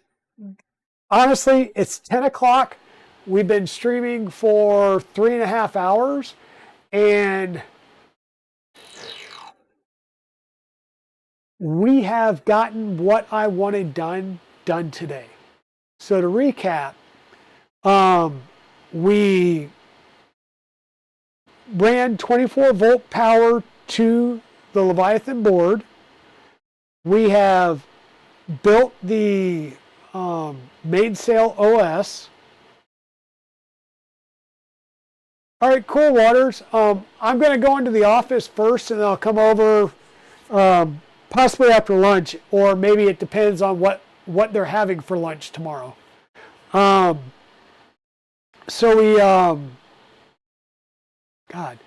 we ran 24-volt power to the Leviathan board, and we flashed the SD card for the Raspberry Pi 5 with mainsail OS. We've got that up running. Then we built the CAN bus cables to go between the Leviathan to the GBB15, and from the GBB15 to the EBB36 toolhead board. Now what we're doing, and we got the cables done, and we have now got our entire catapult and clipper stack built. So we've got CAN boot and clipper on all three devices. Now what we're going to do is basically shut things off and wire things up properly. And the one thing that we had to remember, and I'll come back over to the bench side, both connectors on the GBB15 and the connector on the EBB36 are pinned out the exact same way. Okay? The Leviathan board, however, is reversed side to side. So we have a flag here on the cable that goes to the Leviathan with the pin out. It says Leviathan, so that we know that, because these are not the final cables going in the printer. These are test bench cables that will be on the bench. If you are headed back around 2, you can pick up Clover. I should be over there before that. Either I'm grabbing lunch and then coming right over after lunch, or I will, I will eat, I'll either eat lunch or come over in lieu of lunch, because, yeah, let's see. I have a meeting at 4. Beyond that, my afternoon's free. And I have a buddy that wants to come over either Wednesday or Thursday and see the shop. So, Taco Wednesday, exactly. It's always Taco Day when we're over there, my dude. So, once again, the plan is to do all 4 Z steppers to the Leviathan, CAN bus to the GBB15, which will be mounted on the back underside of the gantry, and that will run the 2 stepper motors, the Y end stop, and a chamber thermistor, because we'll do the chamber heater piece. And then we're coming from the GBB15 to the tool head board, which will run everything on the end head. And we've got nice chain flex cabling that we'll use for that. So we're going to go in a cable chain, right, for the Z up to the GBB15, and then from the GBB15 to the tool head will be in a cable gland at both ends to run that. And then our fans over here will do our fans. We do have taco capability here, but I've got yeah, we just leave the tacos alone, and we'll do each set of fans will go into a 3-to-1 adapter, and then we'll just take up 2 of the fan ports on the board, because we'll have the bed fans, we'll have the Nevermore fan, or the filter fan, and then we'll have the 4 controller cooling fans, 2 on each side. So, yeah. But that was the goal of today, was to get our daisy-chained electronics validated that we're good talking CAN bus and clipper all the way through. And now we get to go back and do all the rest of the wiring and then software config stuff. So the easy part, right? 90% of the way is getting the physical build done. Really, I'll say 80%. Then it's 10%, which is the hard part, which is doing all the software config. And then the other 10% is just kind of, let's pretty it up, put lipstick on it, calling, which is the panels and stuff. So yeah, I think we did good. I'm impressed that we didn't have any issues, knock on wood, of any type, that we did not have any major issues getting the CAN bus stuff done. The printer's looking great. I'm going to go ahead and we'll cut the excess off of the Z belts because I'm tired of them flopping around in the way. And yeah, I think we're getting closer and closer. Sort of not looking forward to the tool head wiring just because it's small and fiddly, but we'll get there. Hey, Thunder Keys, did you see my post on X? Did you see my post on X about that tool head build, the Dragon Burner that I'm going to put on the Riff 600?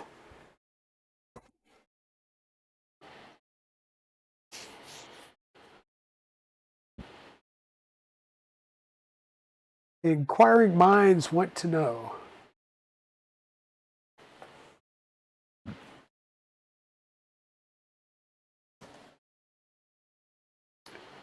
Nope. Thunder Keys must have bolted. Okay. Well, like I said, we will chase errors and continue to work that a little bit later. Let me see who is on that we can raid into. 10:30 at night, I'm going to assume it's a Zombie Hedgehog stream that's going to be readily available. The question is whether he's rolling alone or if he's rolling with Pez Liz. I think Z and Z was last night, wasn't it? Hell, I don't know anymore. Oh. Ooh. Never mind, we'll pivot. Shenanigans is up and running. And he's actually in the lab, so done and done. All right, folks, we're going to head on over to Shenanigans. Please jump and run with me. Sorry for the late start today, but thank you for being here for the last almost 4 hours. This is always a fun day, and it's even more fun when everything works. And software we can dig through, but not mechanically, but electrically, all the boards are working, and that's awesome in my book. So thank you all for being here and hanging out with me this evening. I look forward to seeing you all again on Thursday night and then again on Saturday. So thank you very much, everybody. And Waters, I will see you tomorrow. And everybody else, I will see you on the interwebs and again on Thursday. Thanks, everyone. Have a great day. You too, Jedi Spidey. And yeah, thanks, Blue Chaka Bro. Talk to you all later. Bye now. And if you're watching this later on YouTube, thank you so much for being a trooper and hanging out. Please feel free to like and subscribe below. When you do, that helps me and the channel out. When you do subscribe, be sure to click that bell to be notified of future videos. I promise you there will be streams soon on YouTube. With that, YouTube will be suggesting new video right over here. Thank you and have a very great day. Bye now.